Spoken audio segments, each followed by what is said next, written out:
Who is it? Is it you? Is it me? Nobody really knows. What am I talking about? Well, you got to figure it out, fuckface. Oh, wait, am I in the air? What are we doing over here? I'm drinking LaCroix backwards. And what are you doing? You got your hat on? Yeah, I'm talking to you. You just sneezed. I heard you. You just sneezed, and you're making eggs. Go fuck yourself. See you in a little bit.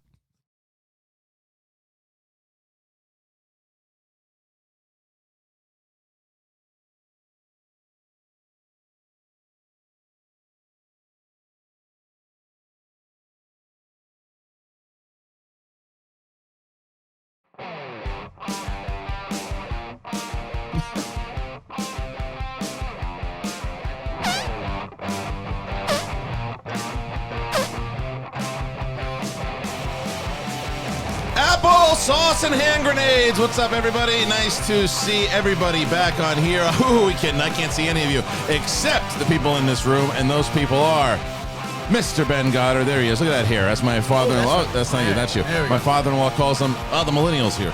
Ladies and gentlemen, the millennials are not here on this side of the table because we have Mr. Mark Reilly joining us back in studio. The swaggiest of the blurs. He is Winston Marshall. And coming back one more time, ladies and gentlemen. He likes this again. Jay Washington is here.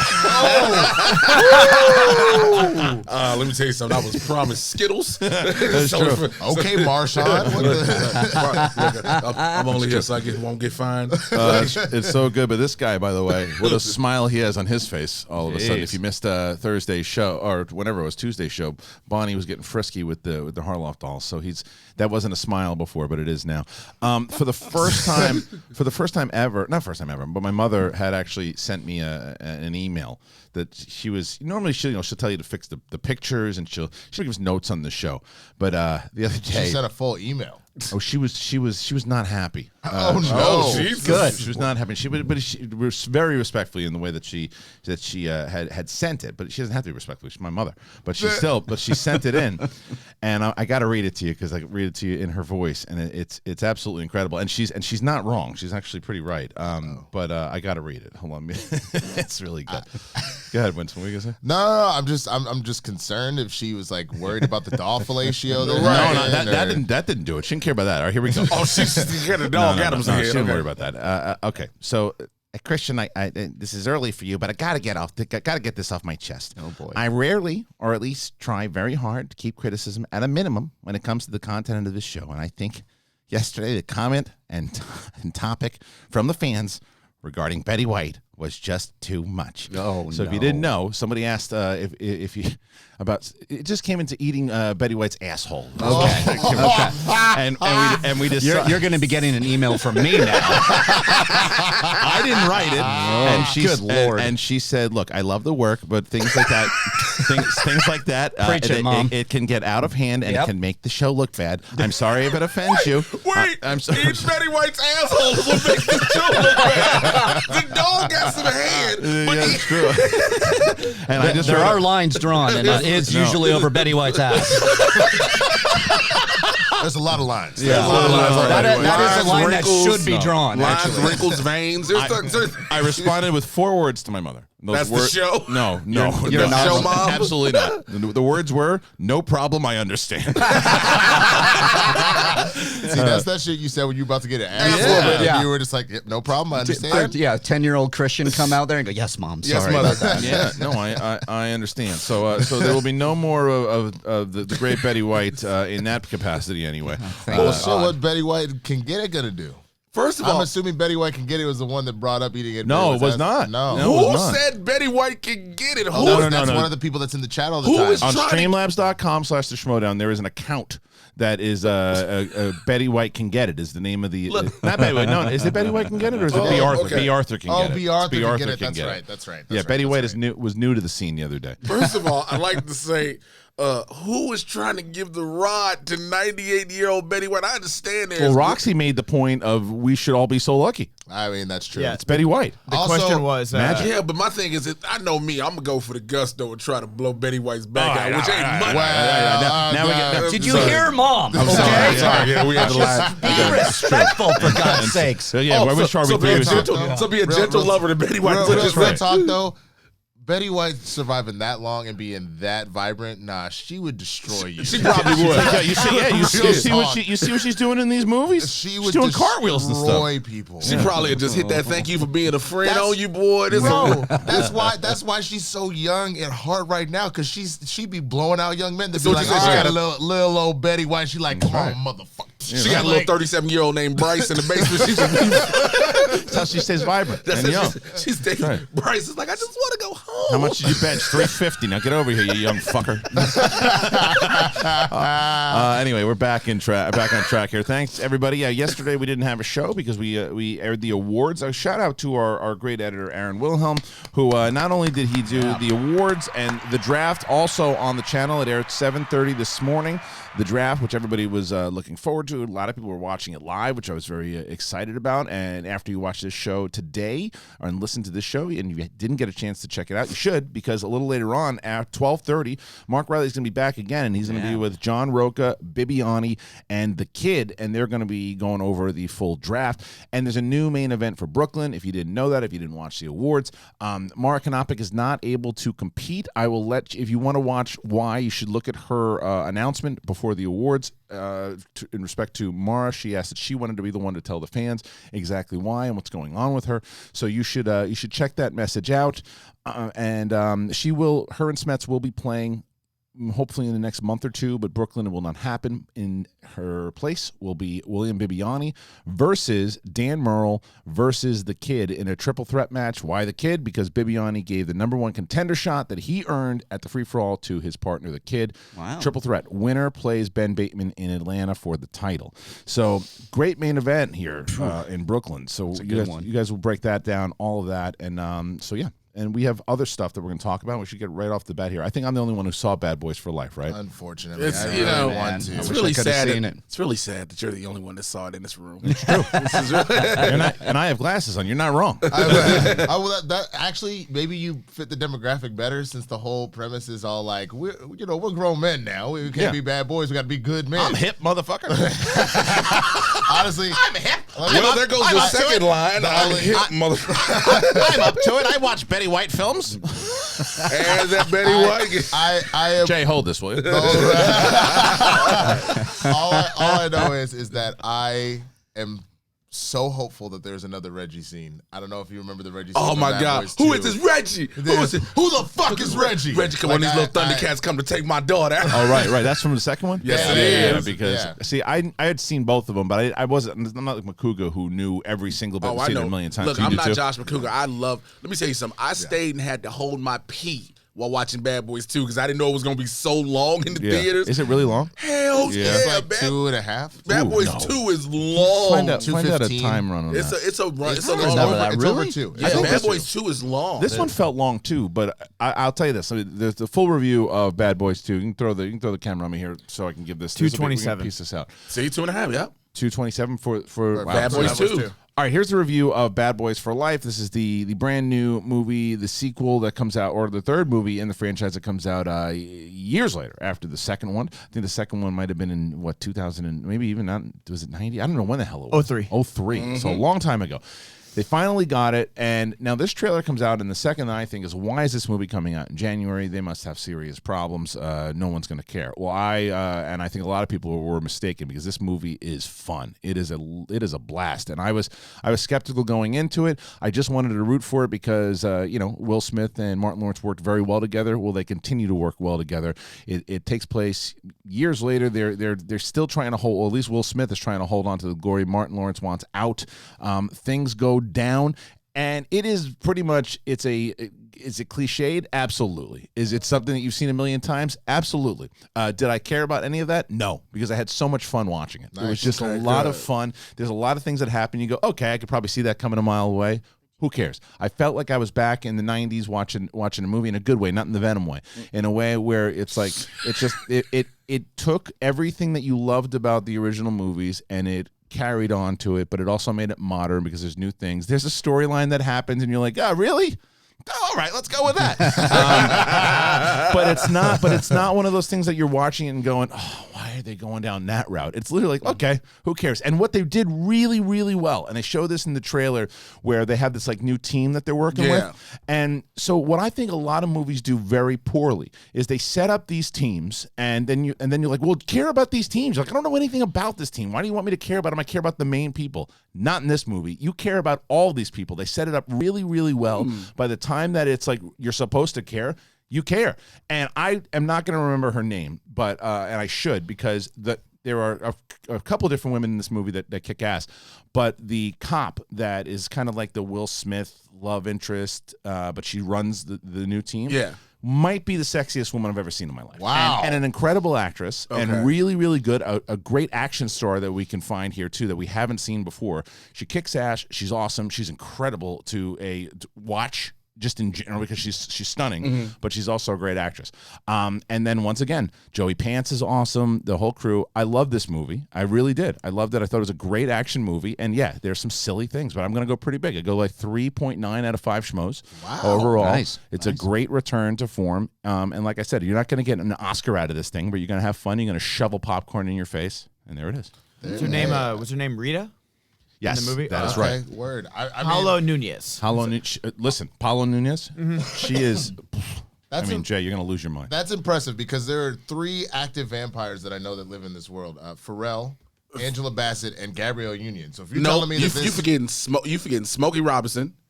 Smokey's a vampire. For what? Not the same way that the term. Well, Angela's not a vampire. That's just kale. That's just all green stuff. I know that from person. I've seen that in person. That's just bad bitch energy. That's just bad bitch energy. Tom Cruise should be up there too. I'm not vampire. Yeah, I'm not talking about Cruise. Yeah. Well, that's because Scientology. Yeah. Now, we all know that. I thought he dropped out of that. He did? I don't know. There was a globe next to the register as I was checking out, and I thought they said he was out. So I listened to these tabloids. What do they call them? The rags? Yes. No, the woman's name is Paula Nunez, and it's not Vanessa Hudgens. Also pretty good in the movie too. She kicks ass a couple times, and I said to myself, wait a minute, High School Musical with a weapon, and I'm like, wait a minute, and look, she tried with Powerless too. Never forget that. No, but listen, it works. This movie works, and that's good. It's funny because it takes. There's times when you go, oh wait, yeah, that's right. Michael Bay didn't direct this. He didn't direct this because they definitely try to emulate a bit of his style to make it kind of tie together, but you can tell that he didn't direct it, and thank God for that, because it's not just about slow motion stuff and explosions every 7 seconds. It's about the chemistry is there, the story is there. It's just a cliched action movie that's a lot of fun. Okay, so let me ask you this: could we be in a potential Bad Boys 4? Yes. Okay. Wow. Okay. Just the way the movie sounds like it's going for you. We got to see what box office does, but I think it sounds like it's going to do very well. Its only competition this weekend is what? Doolittle?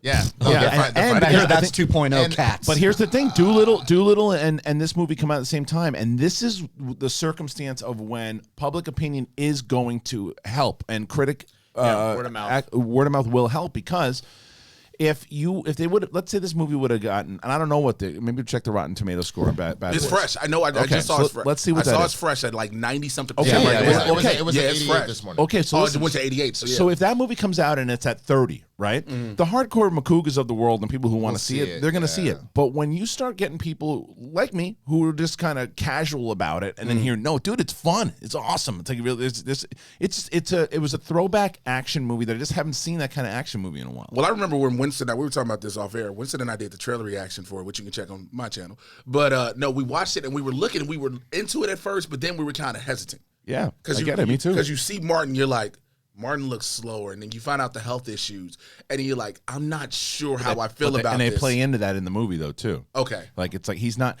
trying to be an action star again. He's like, dude, I want to retire. I'm a grandfather now. I want to like just chill out. Oh, so Megan got pregnant by Reggie. I guess. I don't know if that's a spoiler. Shit, that is a little bit, yeah. I think maybe it's in the trailer too, though. It kind of is, but Damn it, you spoiled it's not necessarily Reggie. It's in the trailer. So Megan fucking.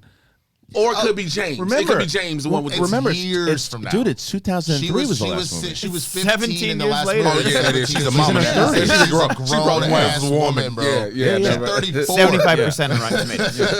Said 75 now? Yeah. That's not bad. That's not bad. 87 ratings though. That's good. That's a fair number. 75, of is that what reviews. you said? 75%, It dropped to yeah. 75. And I think that's another thing people got to check real quick. You just said something. How many ratings? 87. A lot of people hear that percentage and be like, "Oh, every 100,000 critics gave it like that." It's only 87 people that rated So it's a it. good Yeah. number. It's a good number. Yeah, and it's still 75 because it's not. It's just, No, those are all critic ratings. Like audience That's what I'm score has saying. a But that's what, Audience but that's what I'm score, saying. right, though. yeah. But I'm saying when people see that rating, that Rotten Tomato, they'll be like, "Oh, it's like 100,000 critics," and don't look at how many but critics. 75 is still a lot. No, it's good. It's a good but number, it's still yeah. good. And the thing is, though, with that.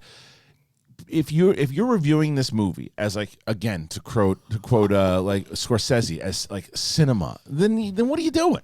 It's like if you're gonna review it trying to like, oh well, I've seen this movie 1,000 times. Yeah, you have, but it's a lot of fun. Like, did you have fun watching the movie? And that to me, that's how I would review this thing. That's how I did review it.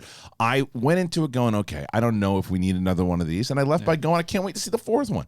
I jammed popcorn in my head the whole entire time, and I was just watching it and having a good time. I laughed a bunch of times. And Was good. it gluten-free popcorn? Is the question? No, what do you think I am? For comparison, Bad Boys 2 has the 23% on Rotten Tomatoes. Yeah. Right. So. Yeah, and I mean, Which is the greatest movie of all time, I was according gonna- to Josh Josh McCougar. McCougar, who went to the Yeah. premiere. By Hey the way. man, I know. I saw that. Yeah, I saw. Of course they That's invited a him. dream come true for that I guy. know he they probably didn't. just Jared came in Haben. himself. Jared Haben took Yeah. it because I was Oh, because I nice. was saving seats for him and his wife and Ellis was there and Roxy, but his wife came to our screening and, Yeah. she was like, of course you should go to the premiere, and he went to the premiere with Jared. I'm sure he had the best time. It was like him going to Star Wars. Josh probably just was like, "I'm going to the." Yeah, No, yeah. you've seen the pictures, right? Instagram. He's a child. He's just like he joy across his face. He's on Jared's back. Going. Did he go to the party? I don't know. I don't know. I just saw a bunch That's of what red I carpet want to. stuff. I want to do. I know you all have had the pleasure. You, Riley, a lot of you all have had the pleasure going to premieres. That's what I want for me and Winston. Like that's what I want us as blurs, as friends do. Like I want somebody to say, "Hey, we want to take them two black nerds that always just have fun on camera and want them to go to premiere just so we can be like, we made it." Like, Write an email. I've been to hold on. I've been to a carpet, but I wasn't allowed in the premiere. So like I ran the carpet as like a press thing, but then they were like, all right, cool, get the fuck out of here. They don't let you. I mean, I had one premiere, and that was in the winter and cold when we did Chirac. But it was like, all right, cool. That was great to be a part of it. But I want to be able to go to another one and be like, I'm at the party. Like, they got drinks. Like, Yeah, it's emails. yeah. Well, can somebody send those emails connections? Yes, we can. So that's yes. My bad. Just speaking of emails, I forgot we gotta talk. You show your footage. Yeah. Do you have the footage? They sent me the press junket footage. I don't know if they sent the GoPro shit. I don't have anything yet. I don't anyway. But I okay. also haven't checked the Schmoes email. So That's very well. fair. So are you on tomorrow? Or are you on no Monday? Not tomorrow. All right. So then maybe we'll show it on Monday because Winston went to that monster truck thing, it was really fun, and they scared you, right? The thought of it did, because I actually did not sleep the night before because I had nightmares. I thought, this bitch gonna be flipping and I'm gonna die. It's a roller coaster. I don't do roller coasters, but it was great. They didn't do anything wild because it was a group truck, so you can't flip the car because you're gonna kill somebody. But like it was dope. We'll do it for sure. Nice. Okay, so look, I'm going to go to streamlabs.com/the Schmoedown. The Schmoebot is going to be on now. It should have been on before, but it was my bad. Schmoebot is coming on now. If you guys want to interrupt the show, you can do that. You just go to streamlabs.com/the Schmoedown. We're going to go through all of your questions here today. If you want to be part of the show and direct the show, then send it in. But we have some that are a little backed up because we didn't have a show yesterday. Joe and PA. Hey, Kristian and crew, what are your thoughts on the rumor that Jar Jar Binks might be in the Obi-Wan series? In a weird way, I would want to see it just because I wonder how they would portray his character, considering how everyone hates him in the prequels. Well, I know how they portray him because he's already been in a book. Yeah. And if you, at that point in the storyline, he was basically sent to, I think, like Naboo as like a circus clown or whatever. And I don't even know if it was Naboo. I don't know where it was, but he was just kind of doing. He was a joke, and he was out in the market trying. It was sad, So it was probably his descent to that road. Now, when they say he's in it, he's probably going to pop up in like a scene or two. He's not going to be like a main character, and he probably, if he shows up at all, and it'll be one of these things where we should have Josh Robert Thompson. I'm serious. Did you hear it? No, he told me. Come he on. was like, Oh How do my you not watch God! first of all, I'm kind of busy sometimes. Oh, it was on Twitter. You watch all this bullshit on Twitter. You could have watched that. Shut your ass. Bro, Screen Rant did a motherfucking story on it. Yeah, I can't. I don't like that's that. That's one of my things that and you and a bunch of people who do that. So I didn't have time. Let me ask you all the nonsense that you watched over the last week. Don't tell me you didn't have time. Yo, if you've seen as many like World Star videos, that every time I come over to film, it's like, look at what this motherfucker did. First of all, why has it got to be World Star? Why you got to put me in that Negro category? Like it's just random shit. I also wanted to be noted. Hold on. I wanted to be that noted. was said by Jay Washington, Right. not Mark Reilly or Kristian. I wanted to be noted. There's tape. I'm gonna look right in the camera because I heard some of y'all were complaining that I say the N-word too much. I am not gonna say it one time. I cut myself off. I want you to put the camera on me. Right here. Don't do it. Don't do it. I would like to say I don't be the reason he says that. He has no self-control, okay? He could be around his mama and say it. So I don't want to put that on me. But also, if I show you what he sends me on Instagram and he'd be like, check this out. Dick shots? Man, no. Oh shit! It's out. They go.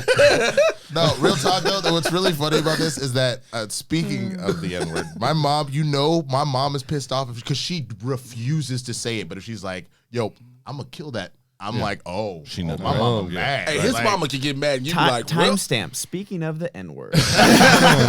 No. Never. bad white boy. Bad white boy. No. Squirt bottle. Hey, Winston. Bad millennial. Bad millennial. I tell you, so that's my I'm father. a millennial. Yeah, not really. Are you? You don't care. It's 84, isn't it? No, they keep 84? changing it. They keep changing it? They pushed it from 84 to 82 to 80. Oh, wow. They actually pushed it back to 80. Did they Question, really? Okay. Yes. I do have a serious question about Jar Jar. Do they ever bring up that I keep going 5 because that's my usual camera. Do they ever bring up like him giving emergency powers? To I think that in Chuck Wending's book in Aftermath when he shows up, I think that that's one of the reasons that he's put there because people blame him for his That's decision. what I was asking. Is there like actual repercussions so, to him yeah, doing I think that? so. If he's gonna show up, he has to be Dark Jar Jar. I'm serious. Yeah, I hated that. Yeah, Me so we're hate over you that. all. Come on. That shit is brilliant. Those are fun videos to It's watch, though. brilliant. Oh, come on now.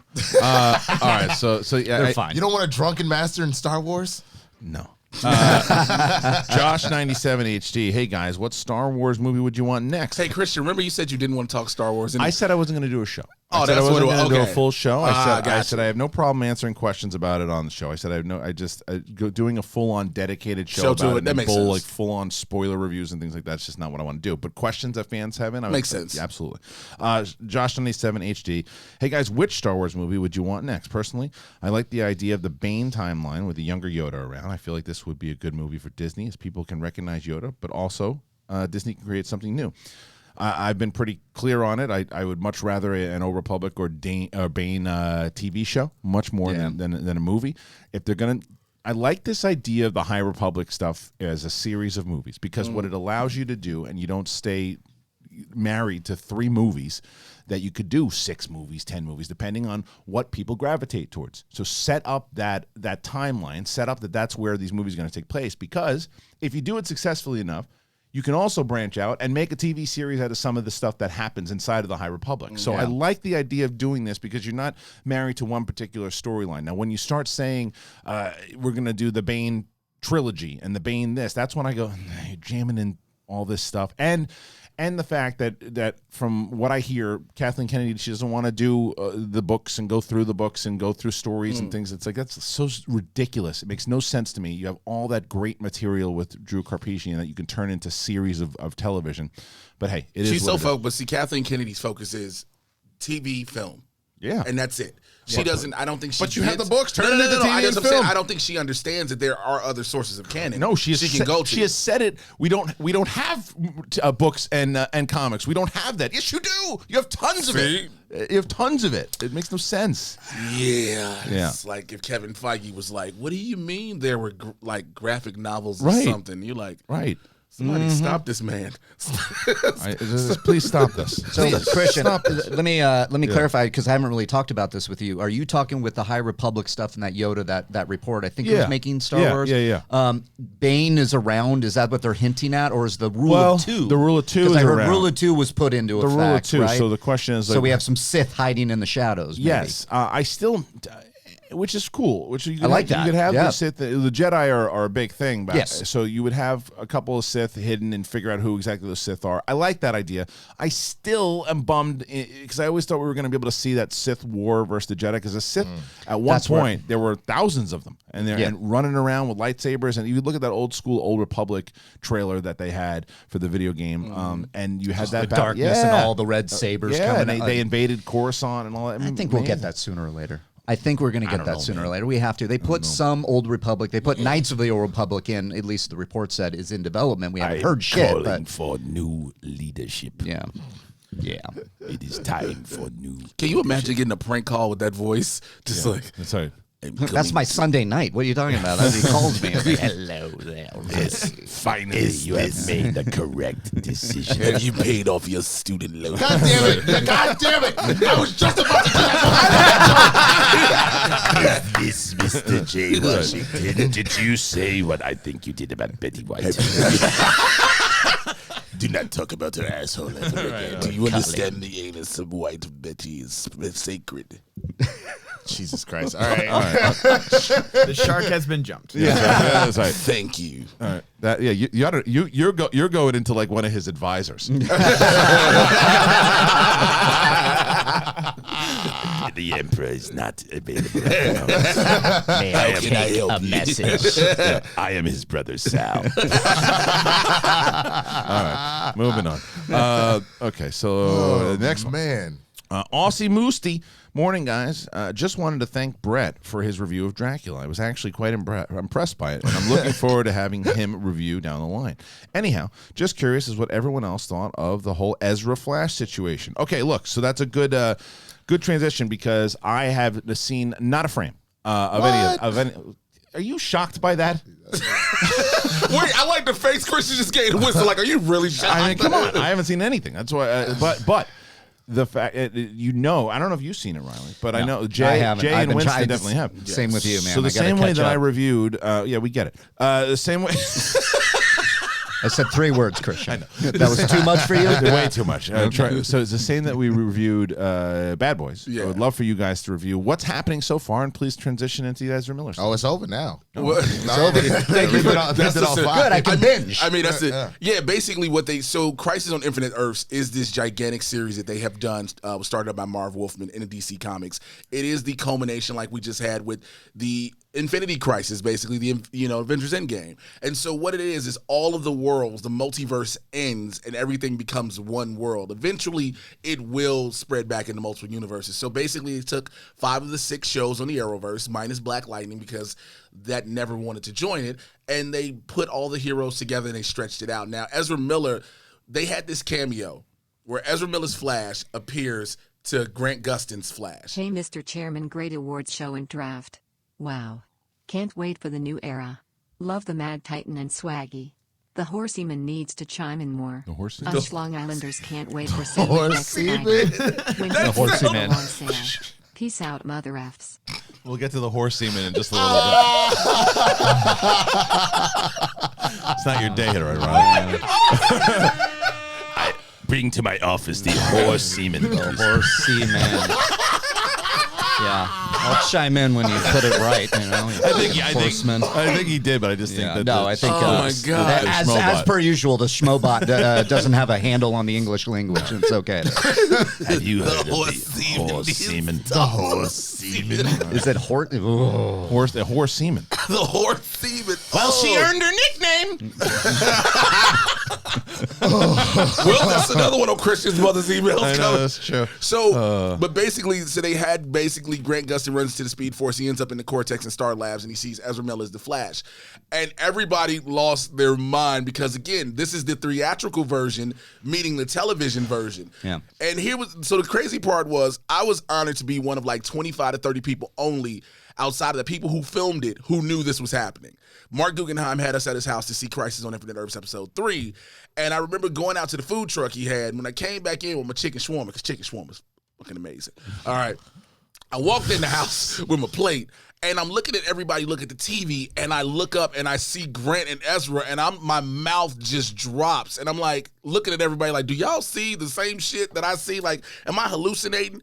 And then Guggenheim was like, I don't know how you guys were supposed to see this, and turned it off because he played that whole little section with the two of them, and so nobody knew outside that room that was in with Good us. for everybody in that room not spoiling it. Yeah, and in fact, the cast, none of the cast members knew. That's cool. None of the cast. So when all the cast members saw it, they all tweeted was like, "What the hell?" They all were shocked too. Wow. And so what that does is it acknowledges finally the film universe, but at the same time, with the getting rid of the universes and now Flash movie going forward with Flashpoint, you can reset the DCEU. Right. More specifically, the Henry Cavill and Ben Affleck angles, because you're gonna keep Gal Gadot as Wonder Woman. You're gonna keep Jason Momoa as Aquaman.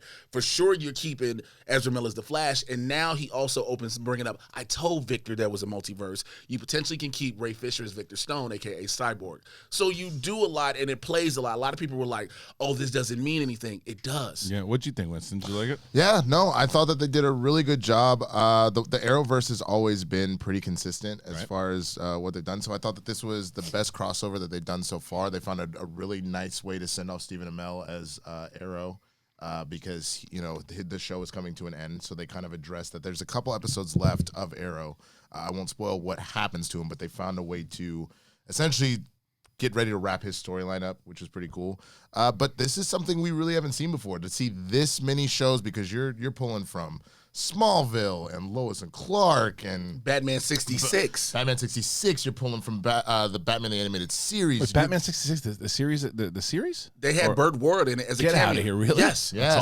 So they would have all these people, whether they be in a cameo. They wouldn't have but still. major roles, Yeah. but it was to basically reference every single thing pretty DC has done. How would you see Burton's this? Batman. They had Michael Keaton, right? No, they on just had- they had a newspaper. Kind Yeah, of they had thing. him on newspaper. They had But that's the reference, right? That's yeah, they where had you're the going with. reference. They had the reporter. The reporter. Vicky Vale? No, the other one. I can't remember I keep forgetting his name. Oh, Robert Wool. Robert Wool. Yeah, they Yeah, had that's him right. reading the paper that had Bruce Wayne. That's really cool. Talking about he just got How married to long? some- How many episodes were there? 5. There were only So, 5. so it's about a 5-hour So it's thing. watchable. Yeah. What they did is I they thought there were took like 20 or something. No. So what they did is they took each episode, they took a show. So like Supergirl was one episode, Batwoman was one episode, The Flash, so on and so forth. And they do those episodes in their unique themes, but they are all part of the Crisis umbrella. Right. So Which the other thing that the way you could easily tell for anybody that watches the shows is it's very clear, obviously, the way contracts work. Yeah. Like when you're a series regular, you have to be on the show X amount of times. You can tell it's a Flash episode because all of a sudden all of Team Flash is there to be like, oh shit, we're dealing with a crisis? And then all of a sudden, like, you're like in the DEO and you're like, oh, like, you know, you're in Supergirl because of that. You know, so it's an interesting way that they allow every character to have a moment. And then only the mains kind of carry through all 5. So if I wanted to watch this whole angle, like how do I do it now? Can just I go to the CW app. and you can watch all of Yeah, them. and in they order. have all 5 They don't lists. tell you about They all tell episode you which 5. ones how to watch it. No, it puts it right in order. Crisis It just says 1, 2, Crisis 1, 2, 3, 4, 5. 5. Great. It just literally says Okay. that, and you just watch that. You need you just get it if you have cable, right? Yeah, don't need I mean, it you can or go The whatever. CW app. You Just could get CW. download it on your phone and watch it for free. Yeah, it's for free. All It's a right. free Well, thing. there you go, everybody. So See? yeah, everybody, a lot of people don't understand. Like Winston was bringing up the magnitude with this, the logistics, potentially nightmare with this. You got to get all these people just to film a cameo. Right. You did old girl who played Huntress in the Birds of Prey TV series from years Wow. ago. Yeah. Just to have a cameo. That's really cool. You know, so Smart. you did just to do all this, to take your TV universe, your film universe, your animated universe, to get Kevin Conroy on screen. Like nobody really knew what he looked like, Right. But when you heard that voice coming knew in, exactly So who he's it was. so what? He was Batman when they came. was when, Batman. I know who he is in general, but Yeah. I'm saying in they the, had in him the play show. He played Kingdom. old Bruce. Yeah, he played played old old Kingdom Bruce. Come version of Batman. Look at that. That's cool. And Brandon Routh great. was awesome. That was so cool. I love the fact that they gave him the shot to play Superman again, because even though Superman Returns was, It had moments. It had moments. It had its moments. Up until the plane, then it gets boring. As hell. Yeah. No, I would know. say after the I hate that he. 'cause Superman I was a didn't- deadbeat dad in that movie. Yeah, it was. You're not But wrong. I It was. didn't have a problem with Brandon Routh as Superman. No. So I hated the fact that he didn't get another opportunity. Yeah. You know, so it was cool to see him don the cape again. I've showed you the video where I interviewed him 2 years ago at in Salt Lake City, and I remember we were talking about that. Oh, so I interviewed him and Katie Lotz from Legends of Tomorrow. And at one point, we opened up the question to the fans to talk. And I'll never forget, an 8-year-old girl asks Brandon Routh, do you feel that playing the Atom is a step down in your career because you played Superman? I've never seen a vein throb in a man's neck so hard ever. Because that didn't come from the 8-year-old, too. That came from... That's the parents. The dad's like, go ask that question. You get a cookie after. That reminds me of Big Daddy when he's trying to scam on girls, and he's like, go over here and be like, tell them that you're lost, and then... I mean, that's like a pure villain that would do that, right? That's the most evil thing. Yeah, right. And we find out, big spoiler, it's probably Kevin Spacey, who was just like, this, and don't snitch. Or I'll make something on Christmas Eve about you. Go make another fire video. Oh, good. I'm glad to hear though, because I do want to check it out. And the funny thing is, because the Brandon Routh, what people don't also understand, because yes, it's great to see him. He's representing Christopher Reeve. Yes, he is. He is Christopher Reeve Superman. Yes, I mean, that was a continuation. It was a sequel to the other, 2 movies. They said 3 and 4 didn't really count. Yeah, they don't count really. Hey, no one wants to ever count Nuclear Man. Yeah. And the only reason, and as much like Richard Pryor's in my top 3 or 4 comedians all time. He had no business being in that movie. And the only reason they put him in that because it's 1983 and he's the biggest comedian in the planet. And so they put him in there, and that's what Richard Donner's like, what are we doing here? Like, you're fired, buddy. You got fired off the first. No, wait, what? Richard Donner was like, thank God I'm on Lethal Weapon right That's now. right. Because that's franchise. That's horrible. Yum in the bum. Okay, thank you so much. Hey, guys, right now I'm watching the Harley Quinn on DC Universe and Winston. I got the hots for Poison Ivy. Winston. Is it weird to have the hots for a cartoon hell or no. animated character? Okay. Hell no. What characters come to mind for you? Jessica Rabbit's the easy one. So King Shark. Oh. Ron Funches as King Shark. You want to bang King Shark? You like King Shark? Oh, no, I want to fuck King Shark? Yeah, that's what they said. said. Oh, I didn't hear the rest of the question. I retracted. No, Good excuse for me. you, buddy. Excuse me. Hey, it's 2020. Everybody's into stuff, man. Embrace. Hey, don't hide King from Shark. that. Sorry, That's why you've been lifting so much, so that you can actually like. Where was hold I on when for he was life. 2007? More like Kink Shark, am I right? Hey, I'm sorry, hey, boy. I'm sorry. It'll be the Queen. I already know who. Winston knows who's my love on that show is the Queen of Fables. All-time character. Let's see, cartoon All-time character. animated, If you could be animated and say, "Come here, baby." Oh, man. Come here, baby. Come here. Come here, baby. Jasmine from Aladdin. I like what you do. I remember when she got off the carpet and she turns around and looks at Aladdin, and whatever age I was, I went, that was You became okay. the priest in Little Mermaid. Yeah, I was like, nothing. You remember that?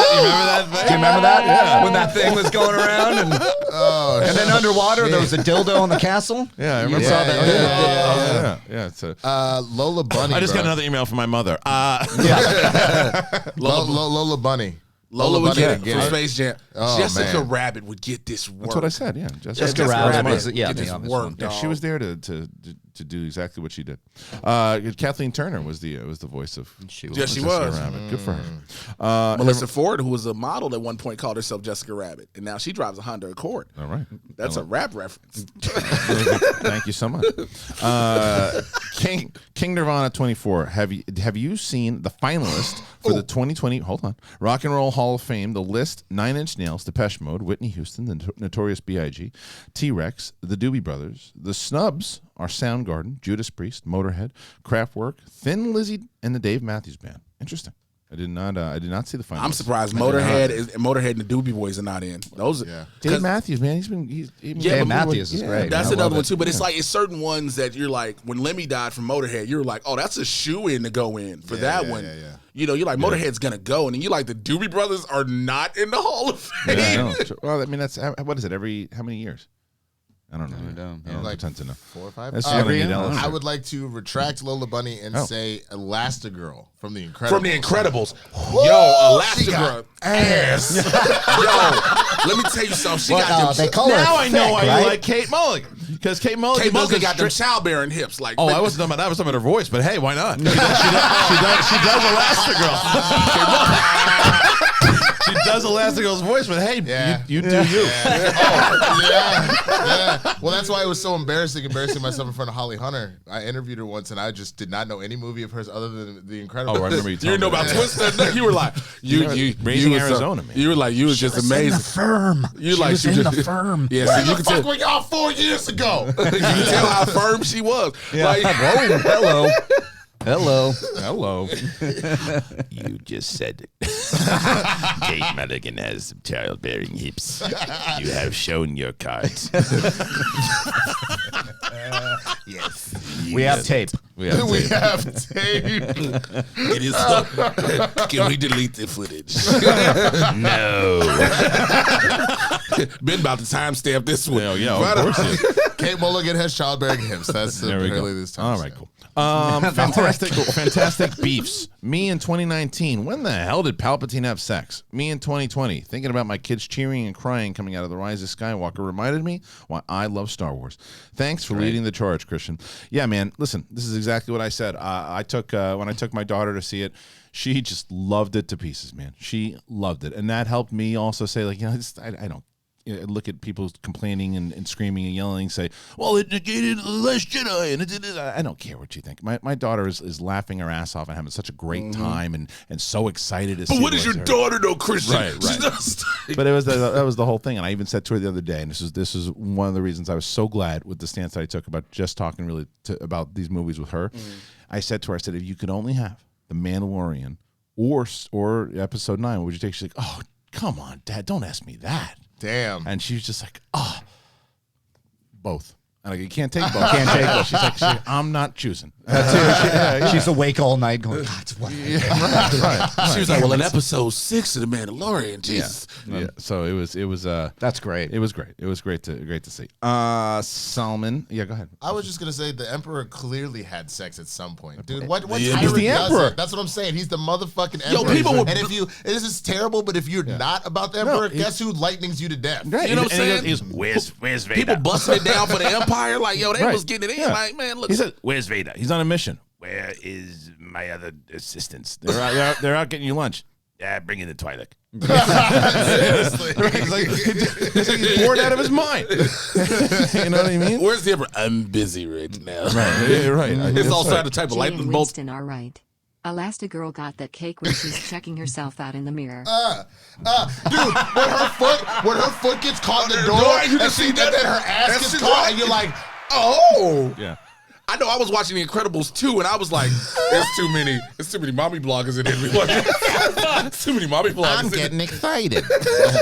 Sir, you're going to have to leave the theater. Salmon, did any of you guys watch Stephen King's The Outsider on HBO? Yes. With Ben Mendelsohn and Jason Bateman. 2 episodes premiered last Sunday, and it was just fantastic. I read the book. Heavy True Detective Season 1 vibes. Kristian, I think you'll love it. You've seen it. I saw it You love last night, You both love it. episodes back to back. I love this Tell me show. about it. This is Review one it. of my Let's do favorites. it. So it's Jason Bateman's character. He's a beloved coach in a small town and works well with like the town, everything. And then a kid is brutally murdered, like horribly murdered, found in the forest. And they have footage of Jason Bateman's character tying him to the crime. No. And so they go and arrest him during a game, like straight up. This is all in the trailer, so I don't want to spoil it for you. And then what happens is that it starts to become apparent that he is in 2 places at once. He has a locked in on video alibi during the time of when the kid was killed. So he's like, I did not do this. And there's something going on supernatural in the background where it's where it gets the outsider name. And you're digging it. God, I'm digging it because the second episode finally ended, and there's a huge twist at the beginning of the second episode where you're like, "Whoa, this episode, this Outsider series it's just called? The Outsider. It's on HBO. Highly recommended. It's Stephen King. It's true. The true. What is True it? Detective. True Detective vibes all there, Yeah. and then you get like.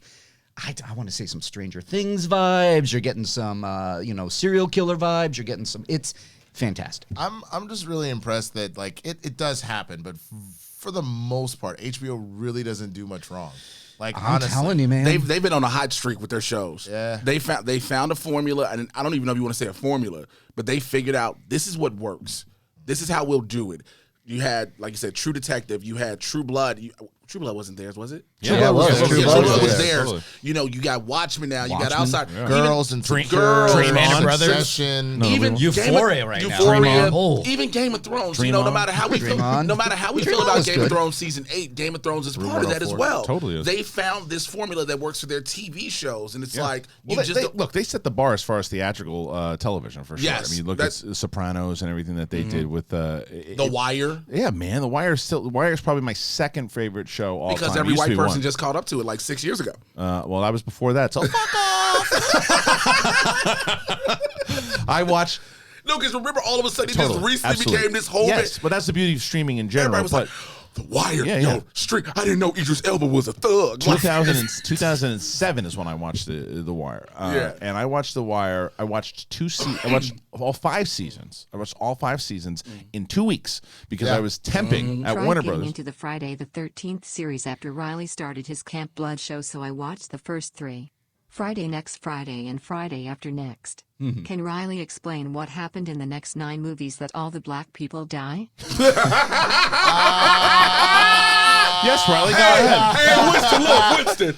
Yeah, no, I got this. Winston? What was the question? I missed a Can you lot of explain that. why all the It black was- people die? Well, Yeah. I guess In the joke- Friday 13th series? Yeah. Well, that was the all joke. oh, I think right. that was the joke Yeah, because they it were like, was. "You're doing a Friday the 13th thing," and then they said, "I watch Friday next Friday and Friday after next." Oh, Like, I got got it, to got it. clarify, I by the see way, that. too, I because see there's a that. great moment in the draft where when Dagnino drafts one of his last picks, and he starts talking about Arnold Schwarzenegger. Was that you or you? It was me. It was you because they're giving him the credit, and I thought it was you. So What did you say? Yeah, because so Dagnino goes. So look, when I was younger, the guy I liked was Arnold Schwarzenegger. And then you hear Jay go, "What'd you say?" and nobody, you can't hear it because the mics weren't on. Yeah. But you can hear everybody start cracking up, and people it was really, really funny. Because it was great. like, it came the way you heard the way he said it. it was the way he said and I it. was like, what'd you say? And I was so happy that either A, he didn't hear what you said, or B, chose not to address it. and Betting Man would say he didn't hear it because I'm going, don't respond to that. Don't respond to that. And then he looks over and he's just like, so my next pick is. I'm like, thank God. It was really good. So anyway, so yeah, Riley, you got to figure that out for us. Sure. Yeah, I'll get right on that. Please do. Fictitious Christ. And by the way, so we're still reading the Streamlabs here, streamlabs.com/the Schmoedown. We're going to go to the super chat in just a second. If you want to interrupt the show with a Schmobot, you can. It is on. Fictitious Christ. I've been wanting to get into the Schmoedown for a bit now, but with so much content, it seems overwhelming. With the recent draft / fresh start, I'm so excited to be able to dive in and feel a part of this family. Any update on coming to Detroit? P.S. I did vote. Okay, so there's a couple updates. Here are the updates right now.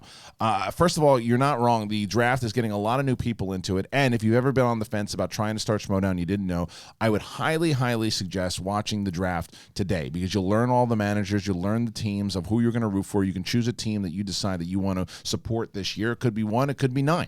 But that is going to be out there for you guys. The season will be starting in Brooklyn on January 25th. Now, as far as there's another announcement that I had kind of talked about, and the tickets are actually on sale now.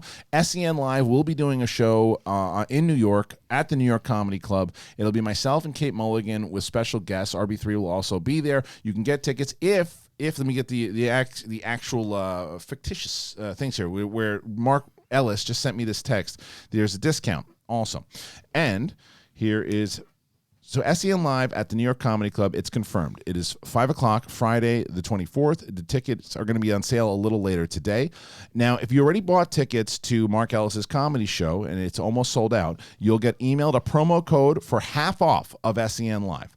The comedy show is 8 o'clock that night, and the lineup includes Kate Mulligan, Vince Chang, Corinne Fisher, and there's rumors of a Kaiser set. So there's rumors. Wow. There's Whoa. rumors of a Kaiser set. Whoa. But you can get half off on SEN Live. So check out the New York Comedy Club, and you can get tickets for SEN Live. Me and Kate Mulligan. Now, as far as Detroit goes, nothing in the works just yet because we are making a heavy push now for. Because it's Detroit. No, we want to go to Detroit. We want to go to Detroit. All right now. No, we are going. We are going to. It looks very, very promising that we will be in Tampa for WrestleMania weekend. We are going to be doing a show on the weekend of, I know, Jay, relax. We're going to be doing a show, WrestleMania weekend, which I believe is April 4th. And we looked into theaters already. We're making a push at it. So it's very realistic that we will be there that weekend. So start to look for that. Now, the tickets for Free For All are coming on sale for the Globe.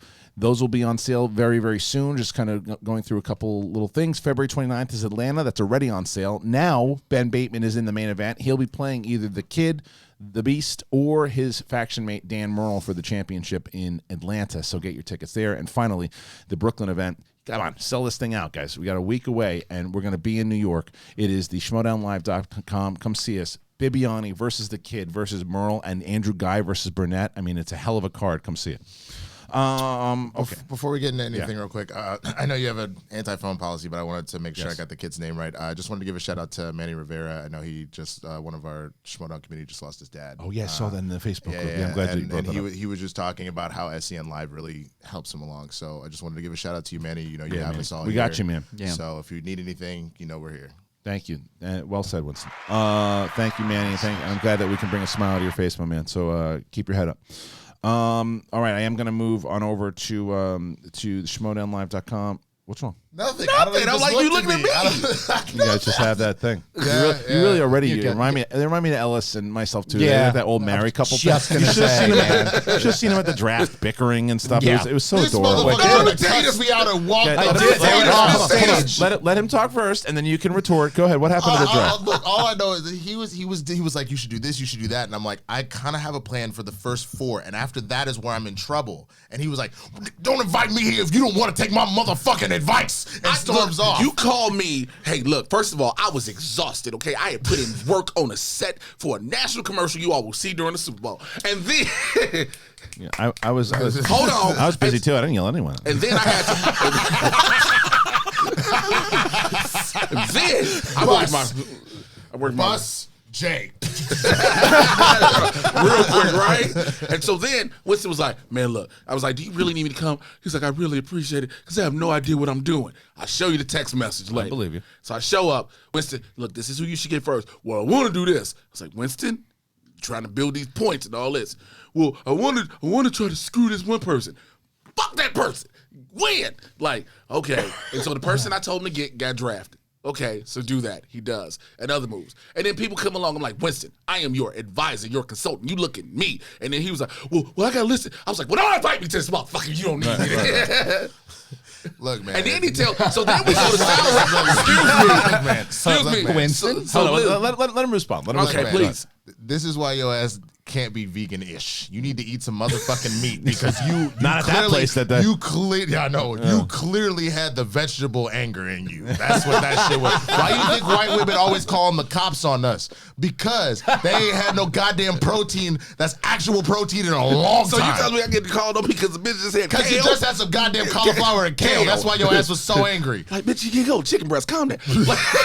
Like, but no. So then we get to Saddle Ranch, right? And so Winston he was like, I'm tell you something, man. Don't do that. He was like, I'm gonna tell you something. I might have lost, but I was close to slapping the shit out of you. I literally said, look, you will never speak to me like that again. Don't disrespect me like that in public. I will slap the taste out of your mouth. I might get my ass whooped, but I will and so slap I looked the at him, taste out of your and mouth. so all I could do was giggle because I was like, But you respected it. You respected it. I respected the moxie to say it, but Yeah. to know that you finna get the dog shit stumped out I you. don't give a You don't what? I don't give a fuck. I will cut your hair.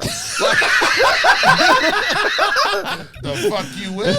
All right, ladies, relax. All right, Do I need to move, or should I go to a different spot? I need you need to Yeah, be that's here. right. Dump off I her. need you there for the I viral get it. video. Yeah, right. Mark, okay, Riley here to Hold on, Mark, say it with me. Right. World star. Right. Just grab your phone. You ain't even got to film shit because he recorded on the it. count of 3, you throw a right, you throw a left. Ready? and Mark's gonna be like a Jeff Van Gundy holding onto the leg in the middle of the court. Stop! Nice. He just turns around at the right moment to start playing the Star Wars. Good show, everyone. Okay, let's take it easy. Funky McClunky. Wow, I'm shocked, but ultimately pleased by how the teams turned out in the draft. All right, this is a spoiler if you haven't watched the draft. This next thing here that we will talk about. So I've given you a warning. If you have not watched the draft, pause it or fast forward or something for the next second. Here we go. Ready? Good. I'm broken up that the Wildberries got broken up, but we know there's got to be a trade down the pike, right? Shout out to Mark Reilly, Bagel Boy, Swaggy, Winston, and Jay. Yeah, that moment, by the way, when what happened when Shannon did it? I'm gonna tell you something. Yeah. I couldn't do nothing but laugh because the way the whole It blew up. comedy It story. blew up. I stood up on my chair. I went. Yeah. They Oh called it out. They said, "Look, Mark Reilly is Yeah, lost. He's like, I'm he just can't." losing my mind. Because I looked at Shannon, I said, it's a dirty move, but I can't help but love it because the way it got the bet. There was no reaction. It's already a moment of the year. It's the moment of the year. She turned to me. She goes, because you had just picked Makuga. So she turns to me and she goes, "I'm drafting Dewberry." And I go, "What?" and she says to me, "You'll appreciate this." She goes, "I'm a heel, right?" And I go, "You are." And she goes, "I'm doing it." I go, "They're going to boo you unmercifully." She goes, "I know." And she walked up and she was already kind of starting to get heat. She became a star that night. She got nuclear heat. That's what we call it. Nuclear heat. When I tell you, I stood up and listen. I understand. Superstar. I applauded her for it. It's a big move. Because that's if you're gonna play the heel move in any type of life, you break up the most fun-loving team. She broke up the Bushwhackers. You broke up. She broke up the Bushwhackers. It's like you don't understand how pissed I was because I was so I love their energy, man. Like that's exactly what I want for the squad. Yeah. And so I was just like, this bitch. She did it, and she did it, and I jumped my mouth. I jumped straight up and applaud. I ain't never seen so many people in tight t-shirts get mad in my life. They went nuts. They were. Winston didn't even know what to do. Winston got up there and all he said was, "Don't worry," and he walked off. I was like, what the hell? It's like that meme of that, like it's on fire in the background Nothing and to drinking see the guy. here. Everything's Everything fine is- here. Nick, Everything's fine. I'm Nick, fine you're with done. this. Yeah. Oh, it was a great move. It was a great move. But I speaking of the draft though, I am very excited about the battle of SEN Live. Oh, That's gonna be fire. Yeah, for sure. You got RB3 versus Ben Goddard for sure. Kane in your corner and RB, I'm in RB3s. Yeah, there's no chance you're going to be able to play face now. There's no chance. You're naturally a heel anyway. Listen, that hair might help. Started talking shit. Like, Let me tell you something. man. Let me tell you something. He's a good This is how it shit goes. talker. Hey, that hair was your help for a minute, but now you got RB3 swag versus your hair, and then everybody's like, "Ugh, I hate his hair." Well, this thing is like everyone loves RB3, so I'm automatically the heel in that match. Like I And you're can't part of the compete 10. with that. But also like everyone has made me the heel. True. Everyone comes at me, and I'm good at talking shit You when I are. need to. You are. So it's just like, oh great, now I have to be a heel. I It's a defended board, it's you. created. You did. I You did. defended you, not even on air, but I defended you afterwards, where people were say, like, there were some people going like, "Oh, Ben was out of line." I go, "No, he's not. The guy gets thrown turds at his head every day, and he's got to slap them away."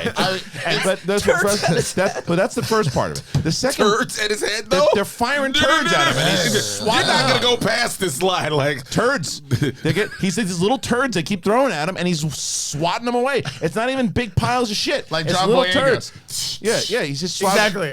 I'm that John Boyega video. So good. Him and John Roxy Boyega video is the best thing ever. But him and Roxy went at it the other day, and he shut her down twice. And I think at that point, people were like, "Oh, he was out of line." No, he wasn't. Roxy, and even he said, he's like, "Oh, did Roxy?" Roxy has been doing shows with me for 2 years. She gets it. She understands that everything it goes down on the show, and especially when he's not minding his own business, sitting over there, and she's With going no mic. with no mic, with no mic, and she's going, "You don't emote. You don't emote." So you know what he did? He emoted.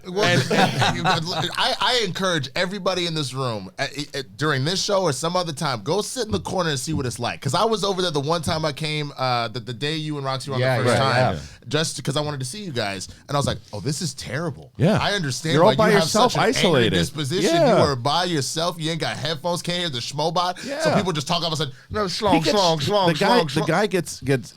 Look, he knew it going into it. He the same way that like JTE did when he came in, Yep. and Cody and Copster and all those guys when they came in the beginning.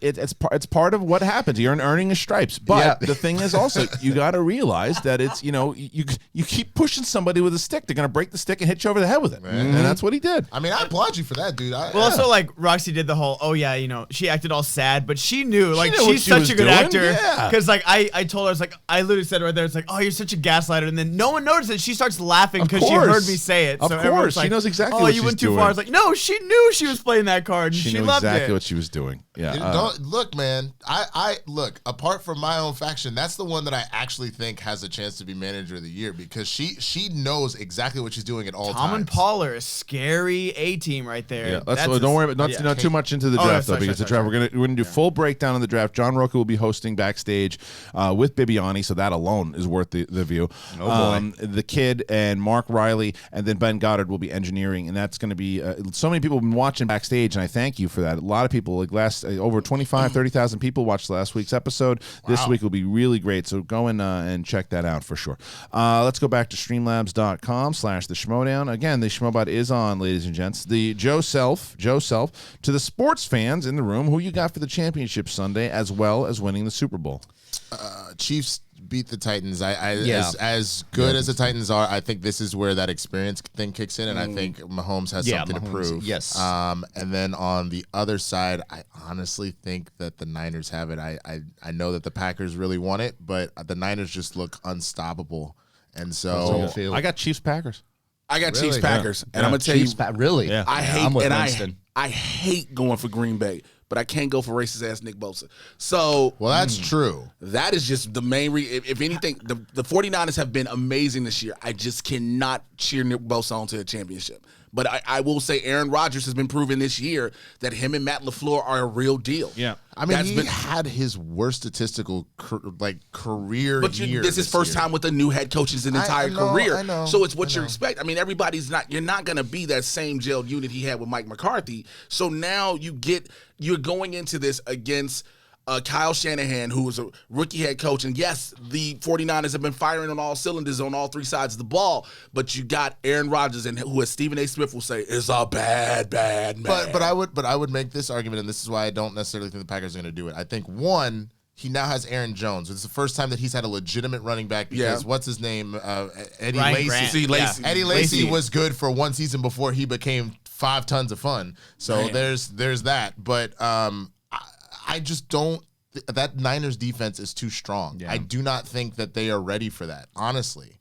Okay, That's my that concern. defense is one, and I get what they're doing with George Kittle and Jimmy Garoppolo and everything on the offensive side of the ball. But again, you got Aaron Rodgers who makes plays out of nowhere. Yeah. This is going to come. It's not going to be a blowout, and it's not going to be a shootout. Yeah. This is going to come down to the wire when it comes to the NFC Well, Championship. I think like everybody else, we just want a good Super Bowl. So always. fingers crossed. Marshall Weeks, you guys got any more of that LA weather? It's negative 47 degrees Fahrenheit here in Western Canada. Negative 47. Don't worry, it's really cold here too. I think it's like 50. So I have a sweater on. Yeah, it's sweater weather here in Did LA. you have a petty soundbite? Because that's what that was. It's Negative 50. No. 47. How do you go to work? I know it's true. You just Easy. freeze. You No, turn into carbonite. No, you go to work. Yeah. How? Easy. You put on layers and go to work. I'll tell you what I did though is I remember when I first moved here, and because I lived in New York, it was really cold there.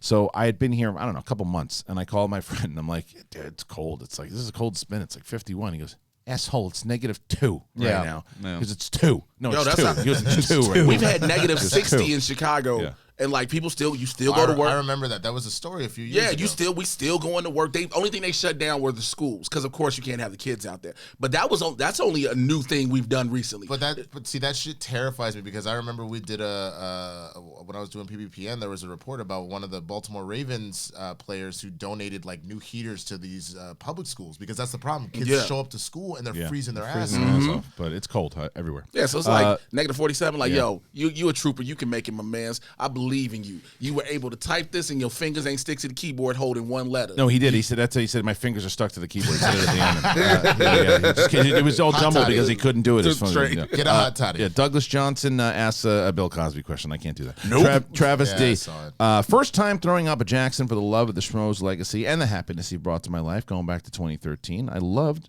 episode number 46. It was cathartic as a fan of his and for JW, for Trevorrow to get some vindication off of this. He deserves it. Yeah, I mean, that was the thing I had mentioned yesterday is that Colin Trevorrow, absolutely, he comes off like a hero.